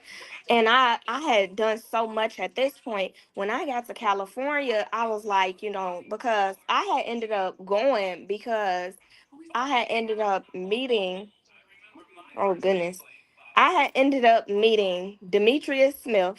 If y'all don't know who that was R. Kelly's tour manager. I didn't know who he was. I was young when the R. Kelly stuff first came out. I never sat and watched the documentary, none of that stuff. So don't blame me. But when I met him, he, asked about, a little bit about my situation or whatever. And I had told him a little, and he was like, oh, I could help you. He was like, I live in California. I'll fly you and your son out to California and I'll help you get on your feet. Woo up the bam. Yes. Yeah. No. No, because no, no, no, no. Not right now. What was I gonna say? I had ended up going to California with him, and it wasn't until the first night I was in his home, and I had ended up because, like I said, I was in a shelter, but I had just got put out because I had went to a shelter, and I believe it's on like the south side of Chicago. And this was like one of those shelters that it was like real strict. Like if you stayed out overnight, your room and board was up. So I had ended up getting a offer for a place, but it was in Detroit. And I'm like, oh, okay, Detroit not that far from Chicago.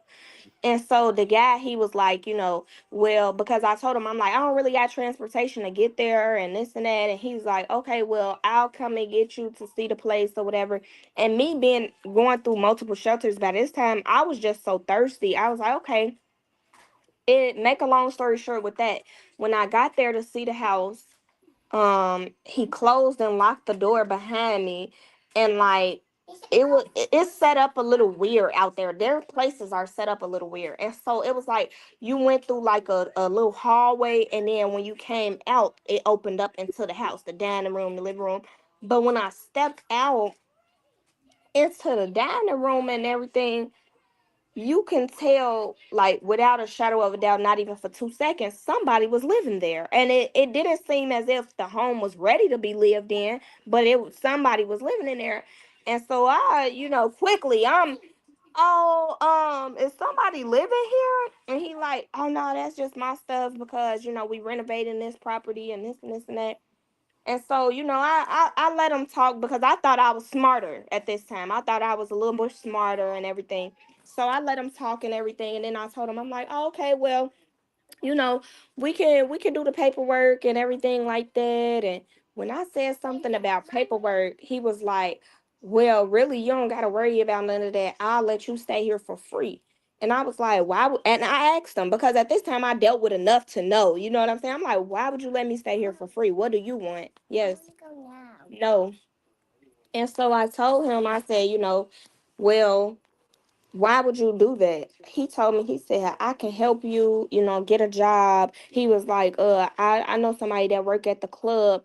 And when he said that, I knew exactly, like, it was like, and that's what I mean about like growing my relationship closer to God.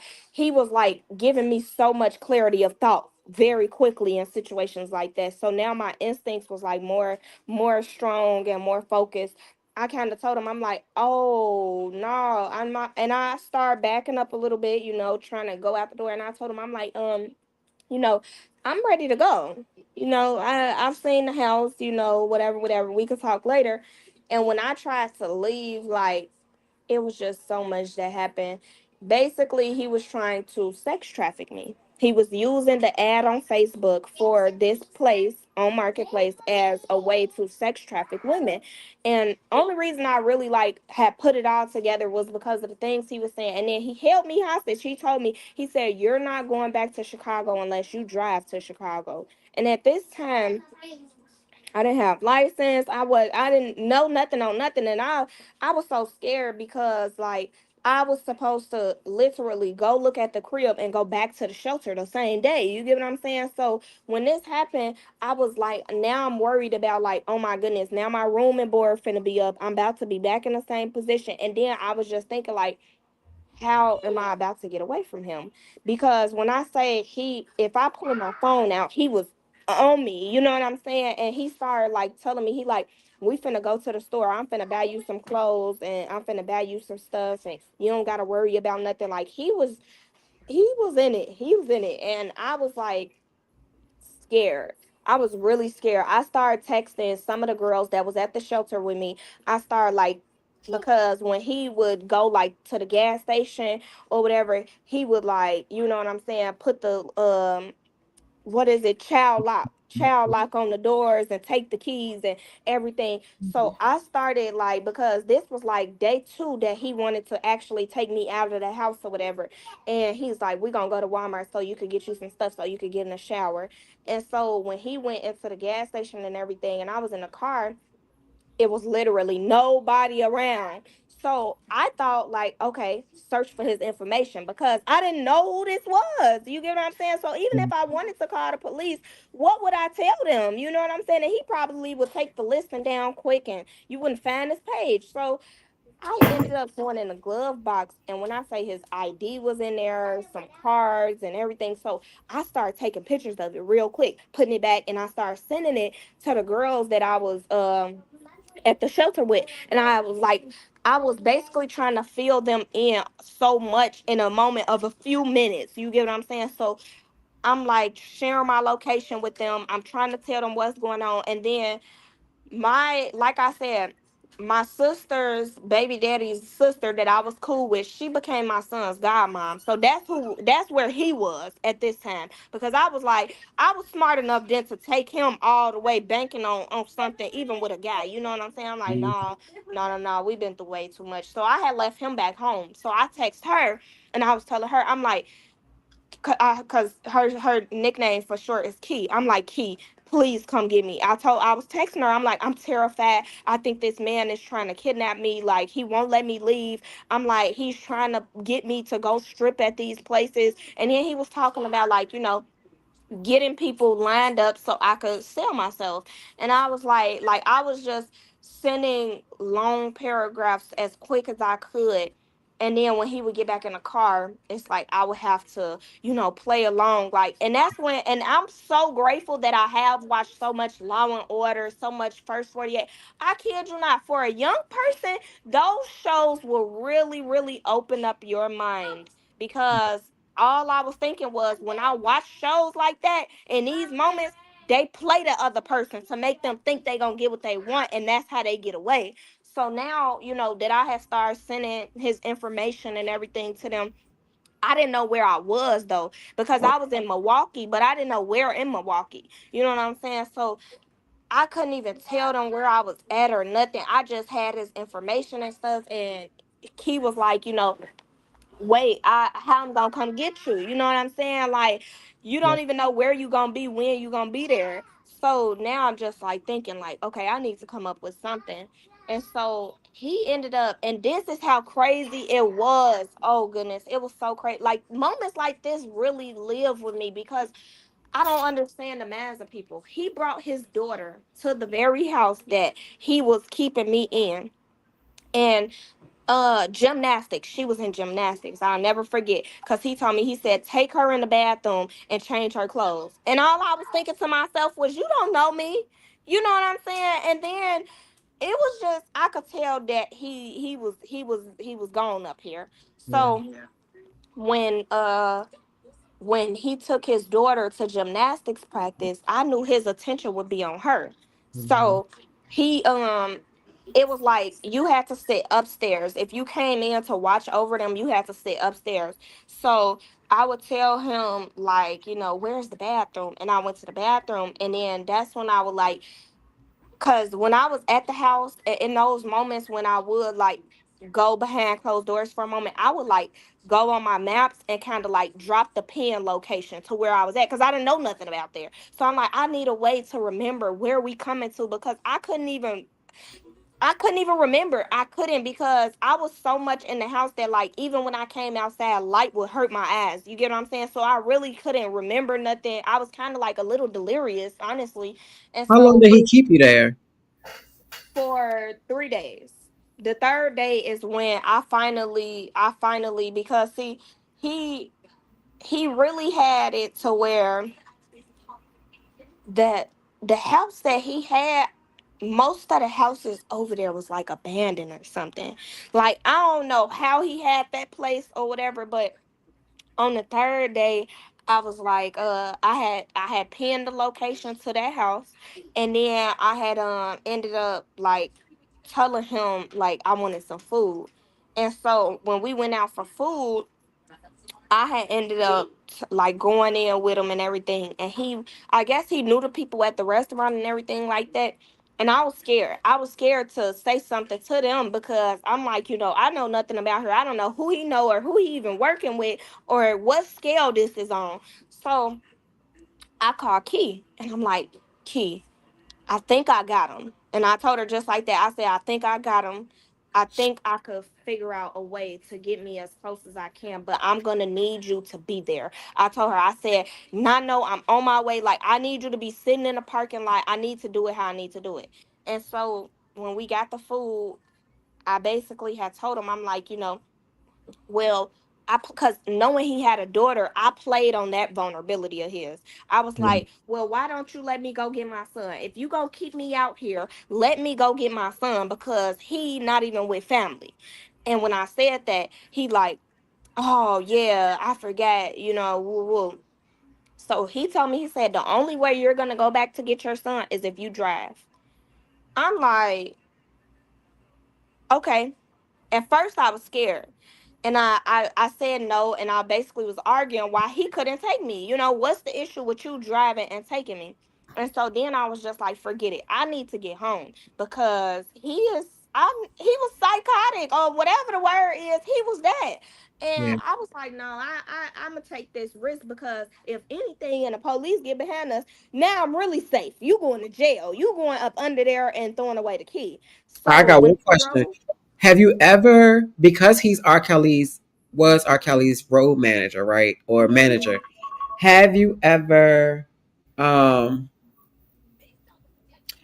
have you ever mentioned that openly or even tried to, not just because of who he is, but the fact that it is because of who he is, pursue so legal? this guy with the place, that happened like right before I met him. But when I met him and everything happened how it happened, and like I had my time of being in California. When I came back to Chicago, I did a story time on him, and I put out the text message threads. I was like, because it was times where like he was confiding in me about what really was going on back then, and I was like, I'm young and I was just listening because I would hear little stuff because my aunties and stuff when the documentary came out, they would keep up with it. I would hear little stuff. So when he was telling me certain stuff and I started putting it together, I'm like, oh, y'all was like that. You know what I'm saying? And it was like the first night that I was at his house, he, when my son fell asleep and everything, he had just came out the room and woke me up. And when I woke up, he had his stuff out in front of me, you know, and I was like, I told him straight up, I said, because like I said, this was also after that incident with the almost sex trafficking. You know what I'm saying? So when that happened, and that was the first night we got there, I was like, oh no. I said, I don't know, what I'm saying, what you were seeking or whatever. Maybe that's why you started telling me, about your dealings with who you were dealing with. But nah, I'm not like that. I told him, I said, I didn't come here for that. I genuinely came because I thought you would help me get on my feet, but I'm not doing that. And he was like, just a little, you know what I'm saying? And I'm Mhm. like, no, I'm like, don't you see my son sleeping right here? And basically he was like, oh, so you don't want to help me, but I'm helping you. And I was like, well, if that's the form of help that you need in exchange for what you're doing, I will leave your house in the morning. And so the next morning, he basically came out of the room and he was like, so where you gonna go? And it was kind of like he knew that I had nowhere to go. You get what I'm saying? But he like, so where you gonna go? He was like, you want to be hard head. Like even in the messages, he was just so controlling and narcissistic. Like he was like, you know, I'm trying. And it was so weird because he started referring to himself as an uncle for me, but was trying to, you know what I'm saying? And I was like, I told him, I said, I don't know where I'm gonna go, but I'm not gonna be here because you want sexual favors in exchange for helping me, and I didn't come here for that.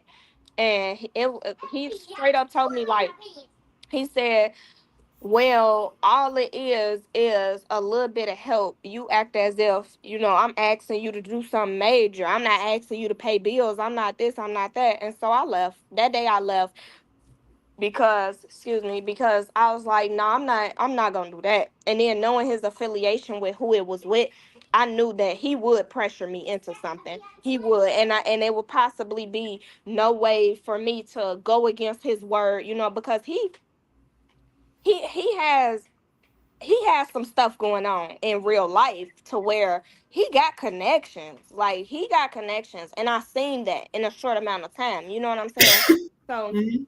I left and went to the Union Rescue Mission, and when I got there because I had rode the bus all day. When I left his house, I had got on the bus because the bus was like literally right in front of his house. I had got on the bus, rode it all the way to the other side of town, and at the end of the night I had to get off. I had, my suitcases. I had my baby in a stroller, and I was just walking down the street. And I didn't know that, in California, they have like, bathrooms on the sidewalks out there or whatever for people to utilize. So I had seen like a little security officer or whatever, and I was like, "Hey, I'm like, do you know any shelter that would take me and my baby in this time of night?" And so he was like, because the whole day I had been trying to look up stuff, but I wasn't from there. I really didn't know what to put in. You know what I'm saying? So when I asked him, he was like, he's the one that referred me to the URM. And so we were there for some time, but it started to get like real bad to the point where like we couldn't even shower without the roaches showering with us. Like, and then my baby was getting sick. I'm for real. And my baby, he was getting sick because they were serving undercooked meats and stuff. Like, and he wasn't the only kid. It was multiple kids in there. And we were all like, the parents would just be talking amongst ourselves. But it was like, what could we do when we need their help? And it was a point in time where like they even had us all sleeping in a gym room, like a big old gym room on the floor. Like it was crazy. And so I ended up leaving that and going back to Chicago with some girls that I had came up in school with. I had came up fighting for them. You know what I'm saying? So they family had a level of respect for me, so to speak. And so they were in my son's life before I had left or whatever a little bit, but not real heavy. And when this happened, I had basically, I had lost my biological mom, so it never was no going with her because my son was born March 6th of 2020. My mom passed December 12th of 2020. I got locked up January 20 something of 21. So everything kind of happened so fast. So they were like, when I got locked up, they kept him. And so when I had went to California, a part of how I got kicked out too to go to even be meeting him was because I was staying with them for a little while, but I put my hands on the sister because it was like a moment of disloyalty between us, and I didn't appreciate that because I had been very very given to them in their household. I'm talking about like I would put all my groceries, $1,000+ worth of groceries in their house every month. I would keep their house clean like it was mine, this and that, and they were going behind like stealing from me. They were stealing from my baby. I would buy him brand new diamond earrings. They would steal his earrings. They would take like she got to a point where she took a picture at some point in time, took a picture of my card number, and she placed the order through DoorDash in the same house right next in the next room to me while I was sitting there. And when I watched it come up, I already knew that she was the one that was stealing from me. So when I seen it said that DoorDash charged at Shake Shack, she was just talking about Shake Shack. But it's my card and DoorDash, and I'm like, okay, because Chime notify you. Chime don't play. And that's who I had at the time. And I went in there and I asked her, I played her because, like I said, by this time I'm getting more smart about stuff and how I'm doing stuff. So I was like, let me see your phone real quick. I played her. I say, let me see your phone real quick so I could call Chime because somebody just tried to put through a DoorDash order on my account. And I know I ain't did it because I'm sitting here. And she was like, what? She was like, from where? And I was like, Shake Shack. And she was like, okay. And she went and brought me her phone. In the few minutes that I had her phone, I went to her DoorDash and I was like, I went to the past orders that like that's in the history, and I took a picture off my phone. And so when her mom came and her dad came and everything, I told them about what happened.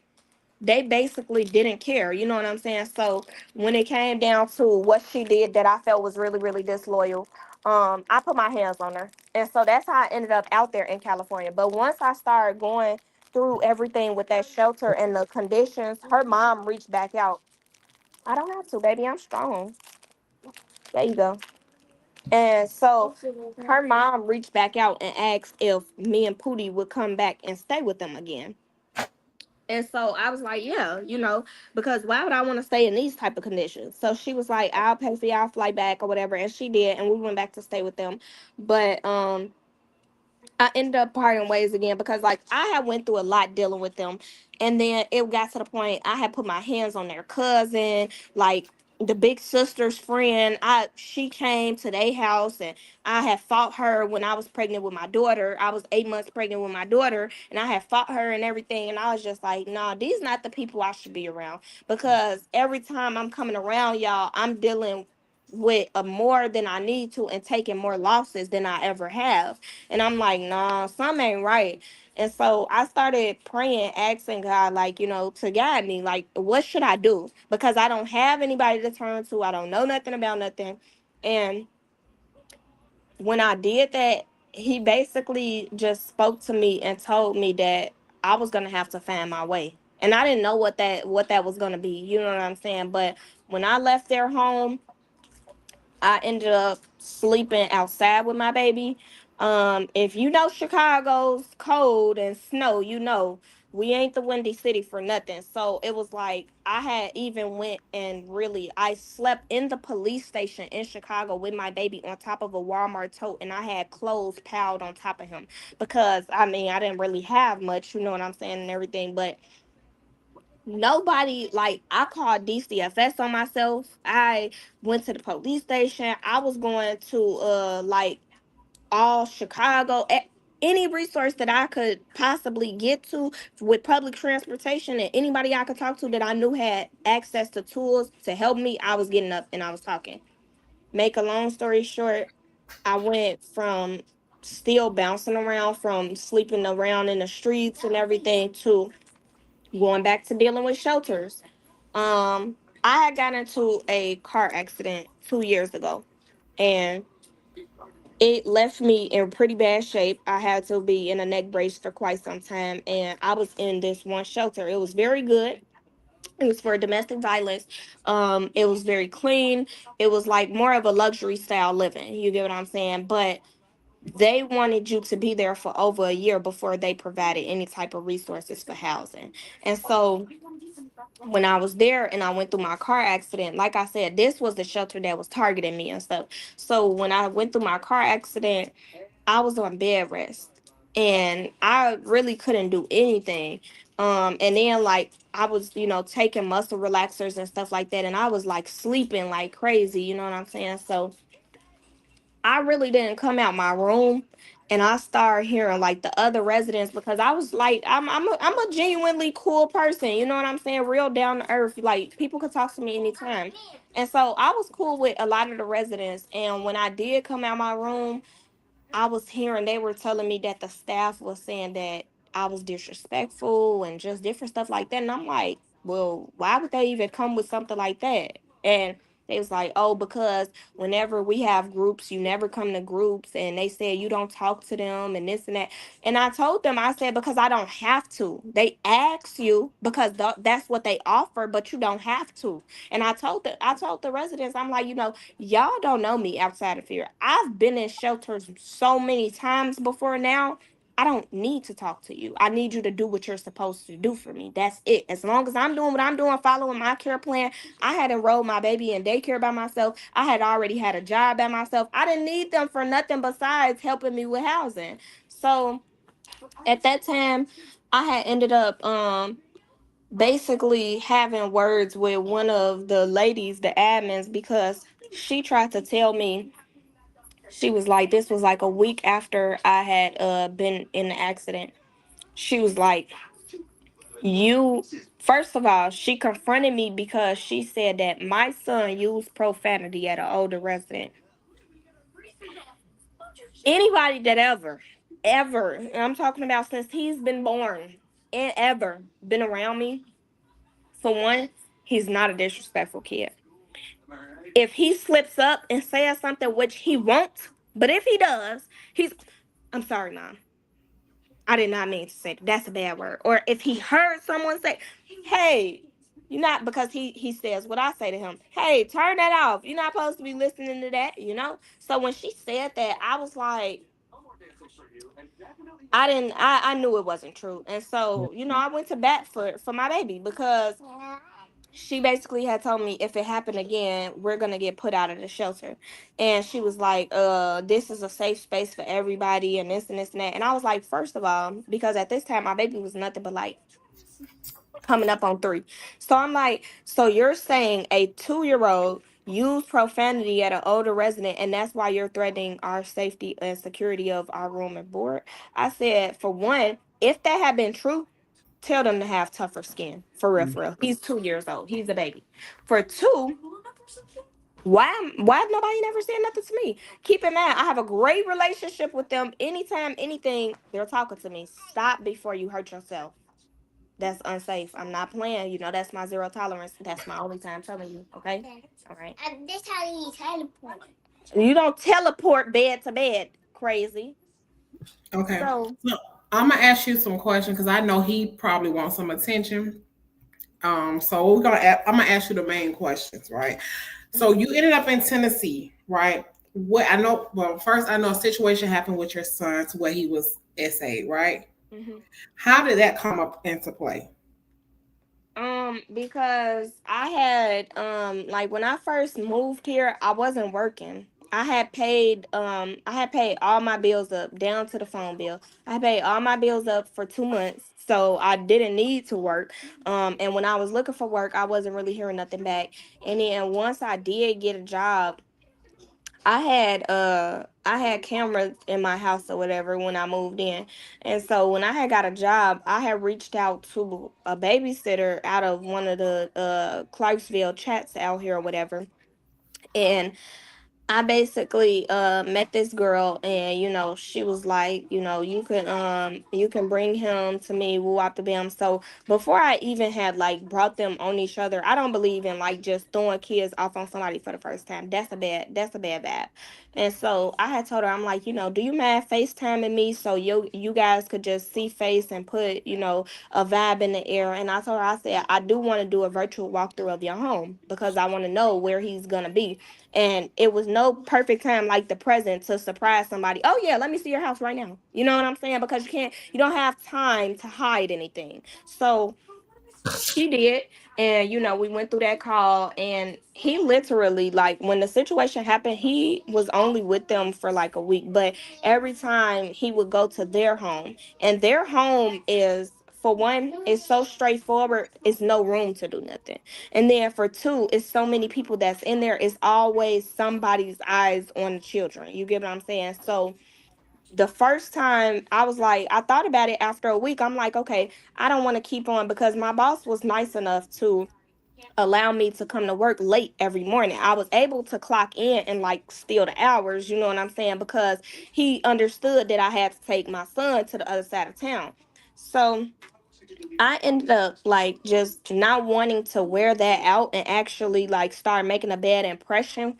And I was like, okay, well, how would you feel if y'all came to my house on the weekend, just see if y'all feel comfortable here. Well, really her. Because like I said, I had seen the little brother when I would go over there and everything like that, but not really. And so I was like, would you mind coming over on the weekend? That way, you can get comfortable with the home. You know what I'm saying? We could see how you and Pootie interact here, whatever, whatever. And I told her, I said, and the main reason being because I have cameras, so I would feel comfortable being able to watch him while I'm at work.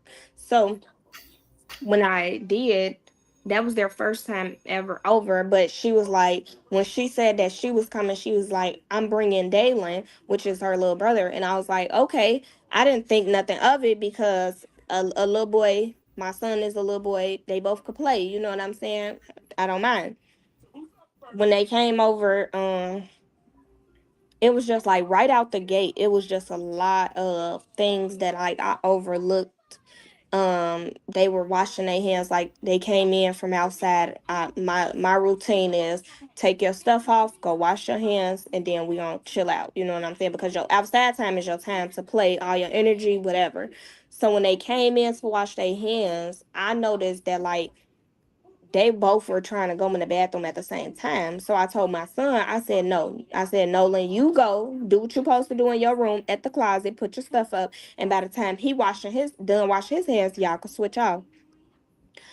When Pootie went in there to wash his hands, Dalen ended up going back in the bathroom.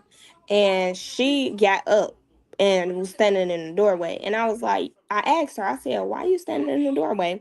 She was like, oh, I'm just trying to see what they was doing in the bathroom. That was the first thing that I thought was weird. And I told her, I'm like, why would you have to watch them in the bathroom? They kids. I'm like, what could they possibly get into while the door is wide open? And the way my apartment was set up, it's pretty straightforward. Like you could see, if you're sitting on the couch, you could see every door open and everything like that. So I'm like, what's going on? And she was like, oh, nothing. So then when they went into the bedroom, like my son, it was a couple times, like maybe twice, he started like whining and crying. And so I would ask him like what was wrong. And he'll be like, nothing. And I was like, okay. But I started watching the camera and I was like just trying to figure out what was making him cry when he went back in there. You know what I'm saying? And so basically it started like to where they was just playing around, and then my baby, he came out and he was like, mommy, he was like, mommy, can I close my door? And like that's not uncommon for my son, because even before we had our own place, when we were in the shelters, he used to be like, if he's in on the toilet, he'd be like, mom, I need my privacy, close the door. Like, you know what I'm saying? Like, and he uses that word, I need my privacy. So I'm like, when he asked me, that's not nothing he didn't do before. So I told him, yeah. And Lord Abby. it had gotten so quiet. It was just an eerie feeling that I had, because although me and Janiyah was sitting on the couch and watching TV, I didn't hear my son's TV. And I'm like, no, I don't hear the TV. I don't hear toys. I don't even hear a conversation between these boys. And so God told me to look at the camera, because and when he did, I bypassed it. The first two times that he gave me instinct to do it, I was sitting on the couch and I didn't say nothing to Janiyah, but I literally internally kept asking myself, why is you having the urge to watch the cameras? Like, it was weird because he had never gave it to me like that strong. And then I was like, I'm listening. I'm look on the camera, because I didn't know what God was trying to say to me in that moment. So when I clicked the camera and I seen it was facing a wall, I immediately, like, my heart started pumping and I started like turning the camera on my phone, because like you could turn it and everything, you could video call and everything. So I turned it from my phone, and it was like the way it was where even when you turned it, you couldn't see all the way because it wasn't a 360 head. So I'm like, okay, I turned it the other way, and like in like the smidge, probably like right here into the camera, you can see you can see Dalen's like trying to block the camera a little bit with his back. And then you can see like my son was like right next to him. My son had a beanbag in his room. So you could see my son was like right next to him. But they were so close up on each other, it weirded me out, because like I said, I was molested growing up and everything. So when I seen that, I'm like, Nolan, come here. And when he hears my voice in a certain tone, he knows that I'm serious. So when he rushed out, he was like, you ever seen somebody like go around the lining of their pants and try to fix the top of their drawers, like where it would fold down or whatever? He was doing that. And he was like, yes. And he does this thing when he does something he not supposed to, his eyes get big. When he say yes, he get big eyed. And I was like, what were y'all just in that room doing? And he was like, Dalen was right behind him. He said, we wasn't doing nothing. I said, shut up. I ain't talking to you. I'm talking to my son, Nolan. What were y'all just doing in that room? And when he heard how serious I was, he just started getting nervous. He was like, and like I seen him fidgeting with his fingers and stuff. So I knew, like, in that moment, like, I didn't want him to be fearful. So I told him, I'm like, turn the light on so I could look at your face. And I told him to come to me because, again, Dalen was standing right behind him. And I didn't want him to feel pressure or nothing like that. You know what I'm saying? So I had him right in front of me, and I was like, listen to me. I really lied to my baby because I needed to know. I was like, I just seen y'all on the camera. So don't lie to me. What were y'all just doing? And I need you to tell me the truth. And he was like, well, he he licked my butt. And when he said that, Janiyah, like, almost in unison, we were like, what? And he was like my son kind of got a little scared, and I was like, let me calm myself down. And I told my son that, I said, let me calm myself down. I said, baby, you are not in trouble. I'm not mad at you. I said, I'm sorry, that was a quick reaction. I said, but I need you to tell me right now, what did he do? And he said it again. And when he said it again, like, the little boy was like, no, I didn't. And I told him, I said, shut up, because I might do something to you. And I looked at her before I even got back to talking to Pootie. I looked at her. I said, call your sister to come get him. Call your sister. Y'all gotta go now. And we ain't waiting. So when I got to talking to my son, I got to asking him, like, what happened? How did it happen? Who said what? Was any words exchanged? And then I was even asking him, like, how did the camera get turned? And my baby was like, I did that. And I was like, okay, did he tell you to do that? He was like, no. I was like, okay. I'm like, why did you do that? He said, because you just be watching me. And he knows that I do, because even when we be there by ourselves, like, he could be up in there in his room chilling, and I'm just sitting there watching the camera. I just do, because I'm a nosy mom. And so I was like, well, how did your pants get down? Because then that was what I started thinking, like, how the hell did something like this just even happen? And I'm like, how did your pants get down? And he was like, he pulled them down. And I was like, did he say something first? And he was like, no. I said, okay, so after he did that, what else did he do? He said, and he licked my wee. And I was like 38 hot. I was hot, but I had to keep my composure, because I didn't want to scare him. You know what I'm saying? I didn't want him to think that I was upset Or with him. make And him I feel kept like it was his fault. Yeah, and I kept telling him, I'm like, I'm like, listen, you can tell me. I'm like, you don't have to be scared to tell me. I just need you to tell me the truth so I can know how to help you. And so then that's when he told me. I was like, what did you do, to him? And he was like, I licked Yeah. his butt. And I was like, did he tell you to lick his butt? And he was like, no. And which, you know what I'm saying? I was like, did he? I was like, so why did you? You know what I'm saying? Now my question was, well, why did you do that? And he was like, because he licked my butt first. And that's how I knew he did tell him that. Because for him to say, because he did it to me first, that was what he had told him. You know what I'm saying? And so I basically was just going through asking my baby everything and asking him, how he felt, if he was hurt, what was what. And so once I had ended up calling the police, and by the time they got there, they had ended up already leaving and everything. And like, she was apologizing to my son, you know what I'm saying? And she was apologizing to me and stuff. And she was just like, she was very shameful. She was very shameful. But excuse me, I put nothing past nobody, because when she called her sister, it was certain things that was being said. She's like, oh, Dalen's over here touching people. And I'm like, why would she say it like that? You know what I'm saying? But I understood, because I started piecing it together. That's why she stood up in the bathroom and wanted to know what they Because he were probably doing up already in did there. it before. Yeah. And so when I called the police and everything and they came, they were like, basically I can't prosecute because the other little boy is also a minor. And it was like, unfortunately, it's really nothing that we do in these type of cases besides refer it to DCFS.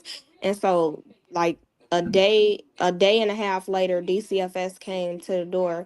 And when the DCFS worker came, when he came, it was nothing on the door. And while we were sitting there talking and everything, he got this basically telling me, he said, as unfortunate as it is, I can honestly say the other little boy will get more help and attention in his home, because he's the initiator. And I was like, well, you know what I'm saying? What's gonna happen with my son? He's like, oh well, advocate of basically like an advocate or whatever was gonna reach out, and a couple different people was gonna reach out, which they never done. But he said what he said, and by the time he left, like, I literally walked him out the door. It was a note taped to the door that said we had 7 days to come to court, like, for the crib. And I was just so throwed off. Like, I was like nobody did not, they taped it on the door. And so I was like, I already know what's coming, because I had dealt with eviction back home when I had a roommate or whatever. So I'm like, I know how this go. I'm like, I'm not about to, just go through all of that or nothing like that. And that's when I started like trying to find alternatives or whatever. And I started like trying to get my money together as far as being able to get, a U-Haul, being able to get a storage and everything. But after that situation happened, the 7-day notice was on the door. And that's how I kind of like got in that little predicament. But also too, I felt that the system fails kids because it's no way that I haven't heard from anybody. I haven't got so much as an email from nobody ever since the initial DCFS visit. And it's just like, yeah, I don't care about my son. Nobody. Oh, what? What? You better watch yourself. Shake it fast. Show me what you're working with.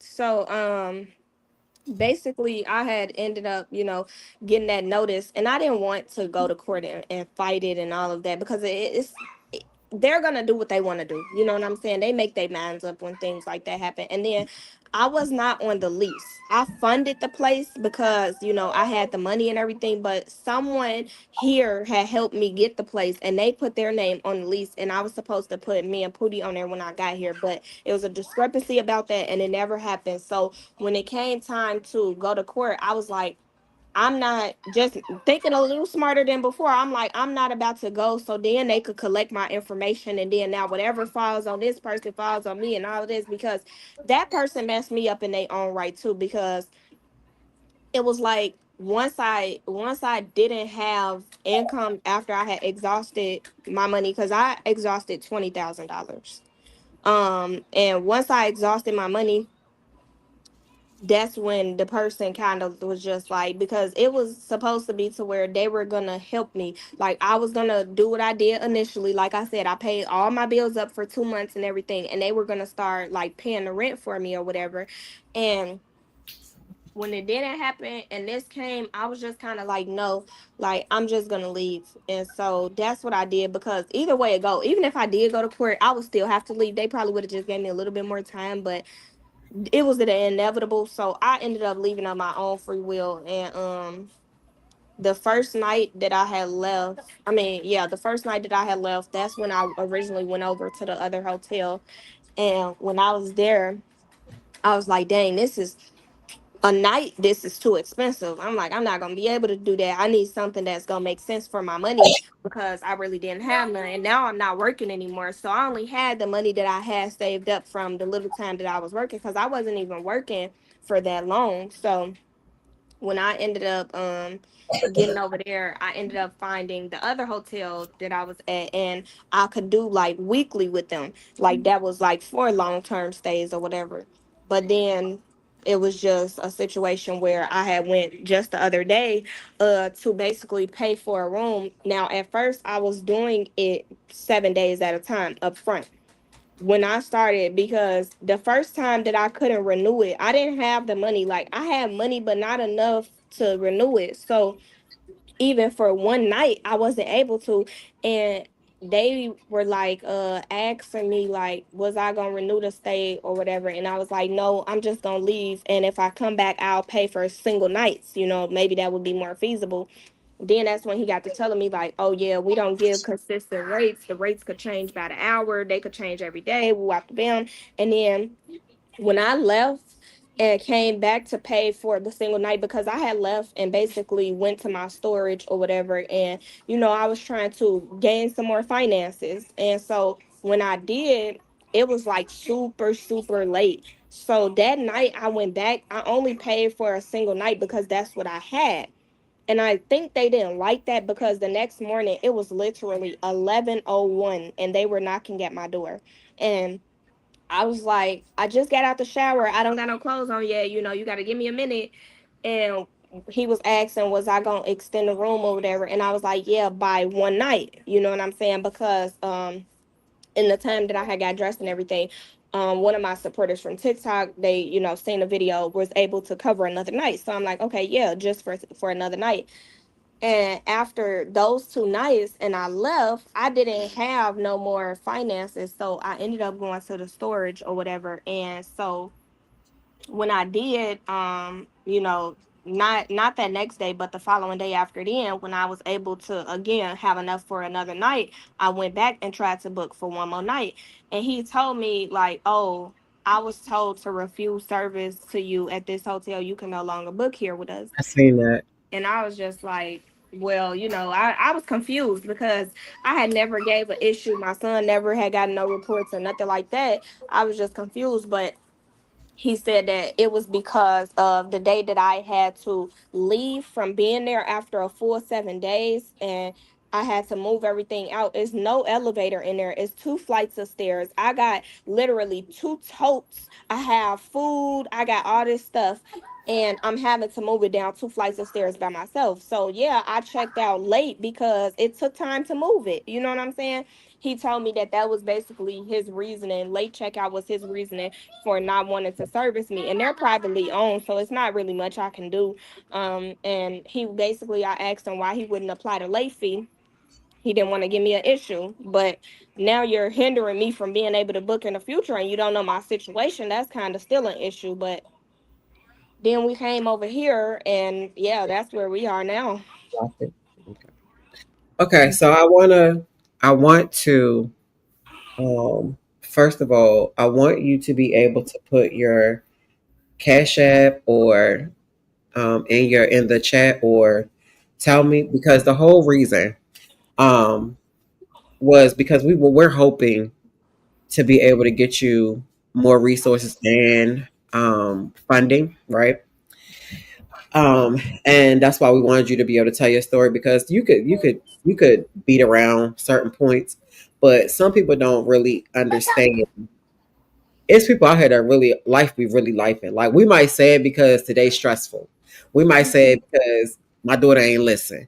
But it is people out here that are just getting started in life, and life has lifed. Yeah. And like I said, the fact that my partner, who, if you know her, baby, I promise you, she probably one of the hardest ones I know. I I yeah. mean, Yeah. I didn't want to say that. I just wanted to say, the hardest ones I know. And I'm typically the one that wants to save everybody. And for you to be put on her heart that she watched your TikToks for 3 hours. I She had did. it with me. She has shared it with some of our other sorority sisters. She has shared it with, I believe, our founder. Means that you have been stuck on her, right? Mhm. So it was important to hear your story, to hear how you went through things, because people be quick to think everybody is a scam and XYZ. Um, but we wanted to see if we could find you some type of resource. Now we did. I don't know if Coco sent you some of the stuff we have. I haven't Uh, seen it yet. I'm gonna send it. okay, so we are a part of a sorority, and we do. And my wife is a part of a fraternity, so she has a fraternal sister in, I believe, Clarksville. Clarksville. Uh-huh. And she sent Coco some resources that hopefully they're not something you already have, that can better help you too. The other side, one of your videos, you said that your total in hotel fees were about 2,200, right? I think. Well, I've spent over that, yeah, in a matter Yeah, of 3 weeks. right. And I don't know what your credit limit is. However, my wife is a lender and I'm a realtor.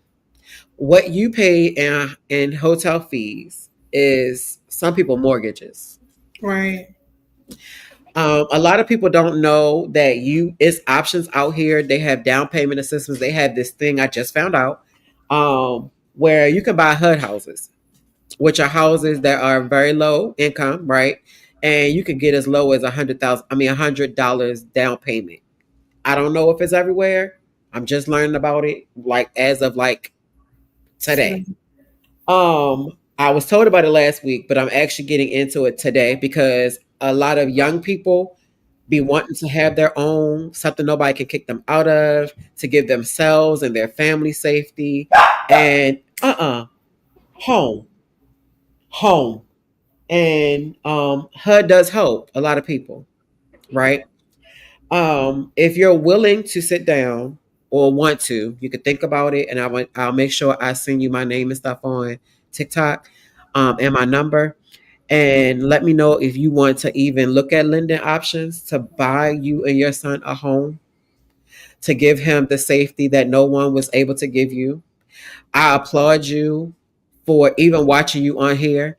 I can tell that the mom that you are is not a show mom. It is who you naturally are. Because not one time, and I'm telling you, I done yelled at my daughter I don't know how many times. That's why I kept going on mute and turning the camera off. And the dog. Now one time did you raise your voice, even when he slipped up, you still gave him the you can tell even from him saying he was sorry, it was something else you told him about the puzzle. And like I listen to everything and I'm very, very observant of a lot of things, right? And you can tell that you love on your son from a place that nobody could love on you. And that is so hard um when you had no one to show you what love is. And just a quick, but so we're not going too far. Um, it took me to get in my, I want to say 30s to figure out that love don't hurt. Love is not manipulating. Love is not gaslighting. Love is not control. Love is free. It should not cause pain. Um, I am not one of those people that feel like God don't put more on you than you can bear. I feel like people in this world are just cruel. And when you come across these cool people, you get the other hand, and then we try to make ourselves understand why would God allow us to go through this. And recently, even in counseling, I just realized that for the last past probably like 5 or 6 years, I was mad at God and didn't even know, because it wasn't Father God. For me, it was Mother God, because I felt like Mother God didn't show up when I went through the things I went through.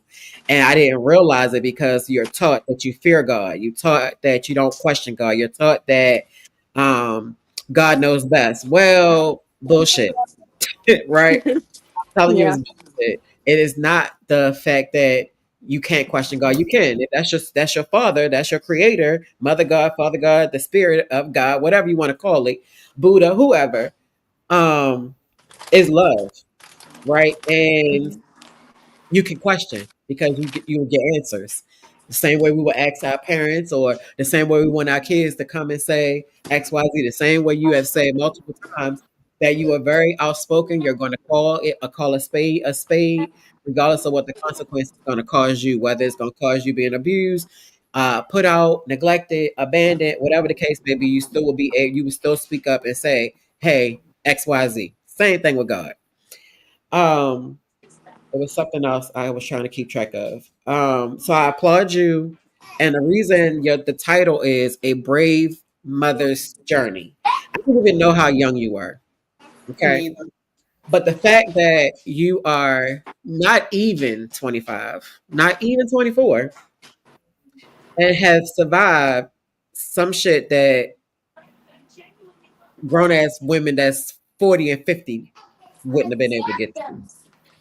The fact that you're still able to love on your son and protect him, and the way that you did with the essay, and making sure that he didn't feel guilty and he didn't take on that it was something that he did wrong, is amazing. Because most people that are damaged or have any type of trauma or has been rejected or any of the things that you talked about tonight, typically don't know how to protect their kids, or they overly protect, which isn't always bad because at least you know they're safe.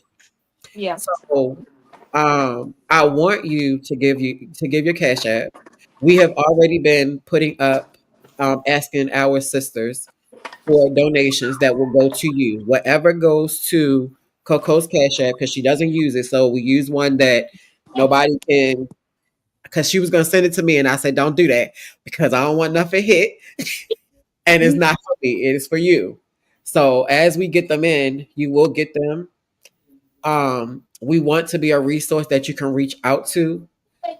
If we don't know how to get it, we have enough people around us in our community that we can find it.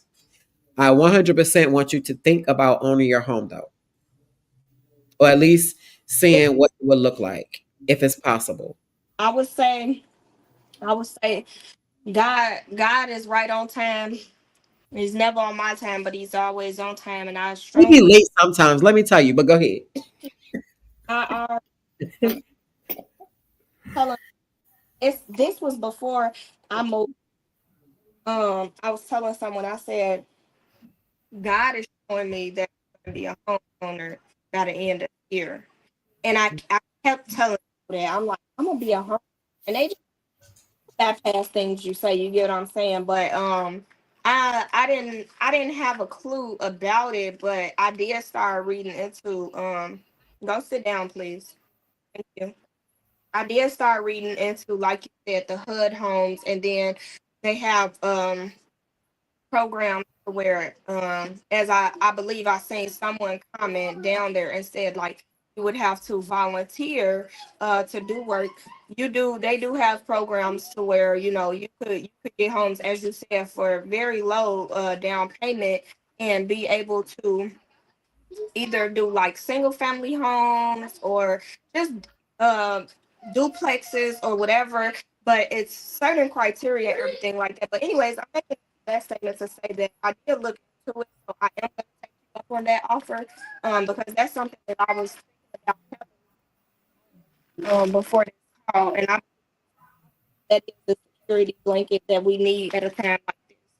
Because it's just a constant cycle, regardless if I go and rent somewhere or if I go into a shelter. It's always a constant cycle with the same common denominator, which is housing, stable housing. It's never really having a job. It's never really it's just the home part of it. So yeah. Yeah, and so I'm gonna send you my information, and I'm going to send you I'll find out what I need to get from my wife, because they even have it as low as some programs. You can have a score as low as like 580. The minimum is typically like 620, but there is programs out here that you do not have to have the best score. Um and I want you to be able to have that, because that is like, it's nothing like having something that nobody can come and tell you to get the hell out of, Yeah. or because you pissed them off today, they making you feel uncomfortable. And you don't have to be put in a place where you have to take anything from anybody just because you need to make sure your son is safe. That's a kudos too, because a lot of parents, people that I don't see a lot of people that is willing to sacrifice their whole entire life for their kids when they still have stuff they're healing from. Because typically they be the ones that end up doing stuff to their kids. Not all the time, because I didn't and you didn't. Coco didn't. But yeah, I made sure I didn't look at all of your stories. I just looked at some of them. And that was the purpose, because I wanted to see you tonight. And you really, I have a problem collecting people. So I'm working on not collecting you, right? Please. No. But I do want to make sure that even if it's, you having a bad day, you can shoot a text and say, hey, having a bad day, or a email, or shoot a TikTok, or whatever the case may be. Because you're not alone. I know you see that because people support you on TikTok, but it's a difference when you can sit face to face with somebody, even though it's through a computer. It's just different. That's Um, true. but I want you to know that you are not alone. I love you, Mommy. I love you too. I love you too, because you just make me so happy. Oh, NACA. Thank you. True. What's your name? True. Yeah. My name is Shay. So NACA, Yeah, do NACA. It's a 1-year What's my program. name? They help you with down payments too. And you have to do like classes and stuff online. So please look into them, because they are an amazing program for first time homeowners. yes. Like, amazing. So And even if monthly payments. yes. So sign up for them as soon as you possibly can, because it does take up to a year. And they like help you get through the process and everything. What else I wanted to say? I feel like I lost my train of thought and I don't want to ramble. If anyone wants to donate, she only have Apple Pay. Okay. I know a lot I of, made a cash app today. I oh, just you was did? able to finally, yes, finally make Okay. one. All right. What's your cash app? What is your Um, cash app? Faith Alexander 22. So it's just my name and my age. Easy for people to remember. Faith Alexander 22. So if Yeah. anyone wants to I send want to make money, sure this is right. Look in the comment. Is that right? Yeah. okay. All right. And I And want you to can make give $1, $2, $5, anything will help. She sure. never asked for help. We wanted to help her, by the way. So, even on TikTok, she don't ask for help. If she asks for anything, it'd be like food or something, because I did see that. But she doesn't ask. So if you guys want to donate or give something, please send it to her. Cash App. I'm gonna send.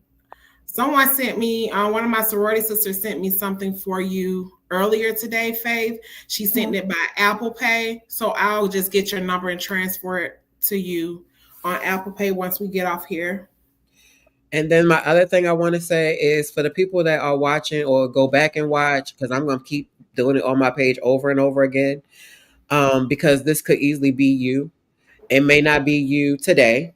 It may not have been you thus far. But a lot of people are literally one paycheck away from being homeless, or just one bad decision from your world turning upside down. And just the fact that she is still making life work for her son. And I guarantee he probably has no clue What's going on? of what's going on. And that's exactly how I believe it should be when you're that young. And she's still making life work. I seen a video where you were playing with him outside the storage when y'all was standing there. Like, to see you still make things work for him, to make him still be a kid, is absolutely applaudable. And I applaud you. Do not give up. It does not matter how hard it may look. You're not by yourself. You have now gained people that are going to be here. You're not going to piss us off and we disappear. uh, or nothing like that. We're a text, a phone, an inbox away, just even if it's just a simple conversation. Because sometimes that's all, a person needs, especially when you already feel like you're by yourself. And the fact that you lost your biological mom in the same year is, I'm sure, a lot. Yeah. Mhm. And You have been through a lot, a whole lot. yeah. And To cover your whole story, Faith, we're going to need 40 days and 40 nights. you know what? Your phone breaking up, Faith.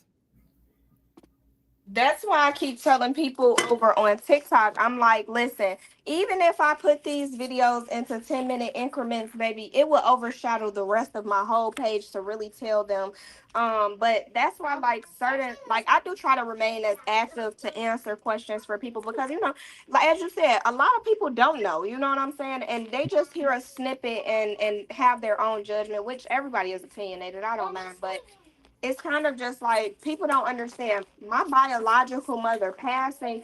That was my lifeline. If I ever was gonna have a real viable chance at help, she was it. And it's just kind of like I'm not upset. I'm hurt because it's nothing that she could have done. She has stage 4 heart failure. So it's like, she battled with her own things for quite some time and everybody depended on her and everybody leaned on her. And I just kind of feel like certain times it hurts because it's unfair. Like I was the last one left. I needed her, if anybody. But then again, also, God puts me through these situations because I wouldn't have the knowledge that I do today. I wouldn't be as wise as I am. I wouldn't have the instinct to nurture and actually sit and communicate the way I do. Like, that's All right, I got two things I want you to try going forward in life. Okay. Yeah. One, I don't want you to ever say the word spend ever again. All right, it's gonna feel real weird until you get to it, but you don't realize that you curse your money by saying spend because that's just you ending your money. It's not circulating. It's not going to revolve around you. And money is power. You own money. You speak to it, it will come, right? And it's been coming because you're using you. And so this month in the ministry I'm a part of, it's using your mouth. You have been using your power and it has been working. Keep doing it. And then the other thing was, hold on, not that. Oh, your mother. Um, she may not be here in the physical, but I 100% believe that she is with you everywhere you go. And I would challenge you to get a white candle. And if you have a picture of her, a picture of her. And if you know what her favorite drink was or like a favorite perfume, when you're stable, when you're in your hotel room, or even if you had to go back to the storage, which I pray you don't have to, I want you to find a spot that is safe away from Pootie, right? Yep. PODIE, away that he won't touch it, but have that spot just to honor your mom and to give you that um Sense that it she's gi- there. yeah, and it's honoring her. I do it with my grandmother all the time. I have an altar on my counter in the kitchen because I don't. It wasn't my bathroom, but it's kind of weird. So I've had it. I put it on my counter, and I have her favorite candy on there. I have a white candle, and then I burn an incense typically whenever I feel like I need to, and I just leave it there, and then I just blow the candle out. Sometimes I let it burn all night. Just depends on how bad I need to feel her or whatever the case may be. But I definitely believe that your mom, our ancestors are always around. You just got to be careful and make sure it's the good ones. But yeah, just take that moment and just embrace that. And whatever you do, try your hardest not to use the word spend.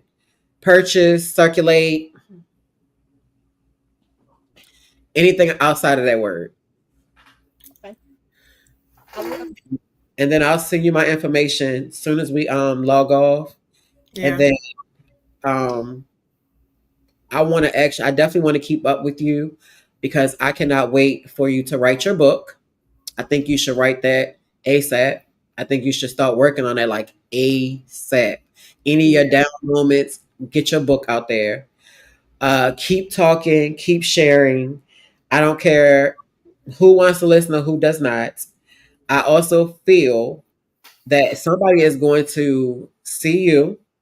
I feel like it's going to be somebody big and it's going to change your life forever. That is what I 100% feel. I don't know who, but I do feel that. So you just keep your head up. And I'm going to follow you because I can't wait for you to be able to come back and have your walkthrough of your home with your keys and your son is safe and you are safe and it's yours. And you got our number. Well, Lachey's gonna send you her number, and then you Mhm. have my number, so you're able to text or call or whatever. Okay. Okay. And I mean it. I'm not saying it because we on here. I 100% mean it. Oh Okay. yeah. Oh, trust me. I'll see if you mean it because I'll put you to the test. And don't worry. I'll not now if I don't answer, I will text you back. But I mean it. I 100% mean it because I definitely feel like people need people. Life be life. Yeah. Life be We life. all need somebody. Yeah. All right. So we're gonna end the live. I'm going to add your Cash App to my page with this live again, and I'm gonna do it several times this week. So it's Yeah. on Yeah, circulate. either Cash App or Apple Pay. Apple Pay is what I use to extend the room. So I typically say Apple Pay, but I know a lot of people who don't have iPhones and everything, all they do have is Cash App. And you should be able to, because I have my Cash App on my app on my iPhone, and I'm able to put money on my Apple Pay card from Cash App. Yeah, yes, you can do that. You Yeah, can do that. just in case. Ah, But if so, anybody, if you're watching this, if you're watching a replay, if it pop up on your live, just remember your name could be Faith, I like and that. yeah, your name could be Faith, and you might not be as strong as she is. So if you have it to give or it's put upon you to give, it doesn't matter the amount. Just help out. mm-hmm. Yes, and I appreciate anybody that's continuously watching, even still now, who's been here from the beginning. I appreciate anybody who's gonna come later and watch the replay on this video. I just ask that above all else, remember that prayer works. prayer works bigger than anything that we can see with the human eye. So continuously keep us in prayer, and we continuously exchange prayer for our friends and family near and far each and every day. So All right, well, we're gonna let you go and finish fixing dinner. okay, And you I'm gonna all try to make put this sure you in. get my number, stay in touch, Yeah, and look, I'm gonna send it to you right now, so you don't Yeah. even think I'm bullshitting. Yeah. okay. Yeah. So yeah, we're gonna make sure, and then I'm gonna send you some money over tonight. Okay. Okay. Okay. All right, good night, you guys. Thank y'all for joining and sticking with the story. It was important for you to hear all of it, so you can see how brave and why the title is why it is. And I had when this title came up, I had not talked to Faith.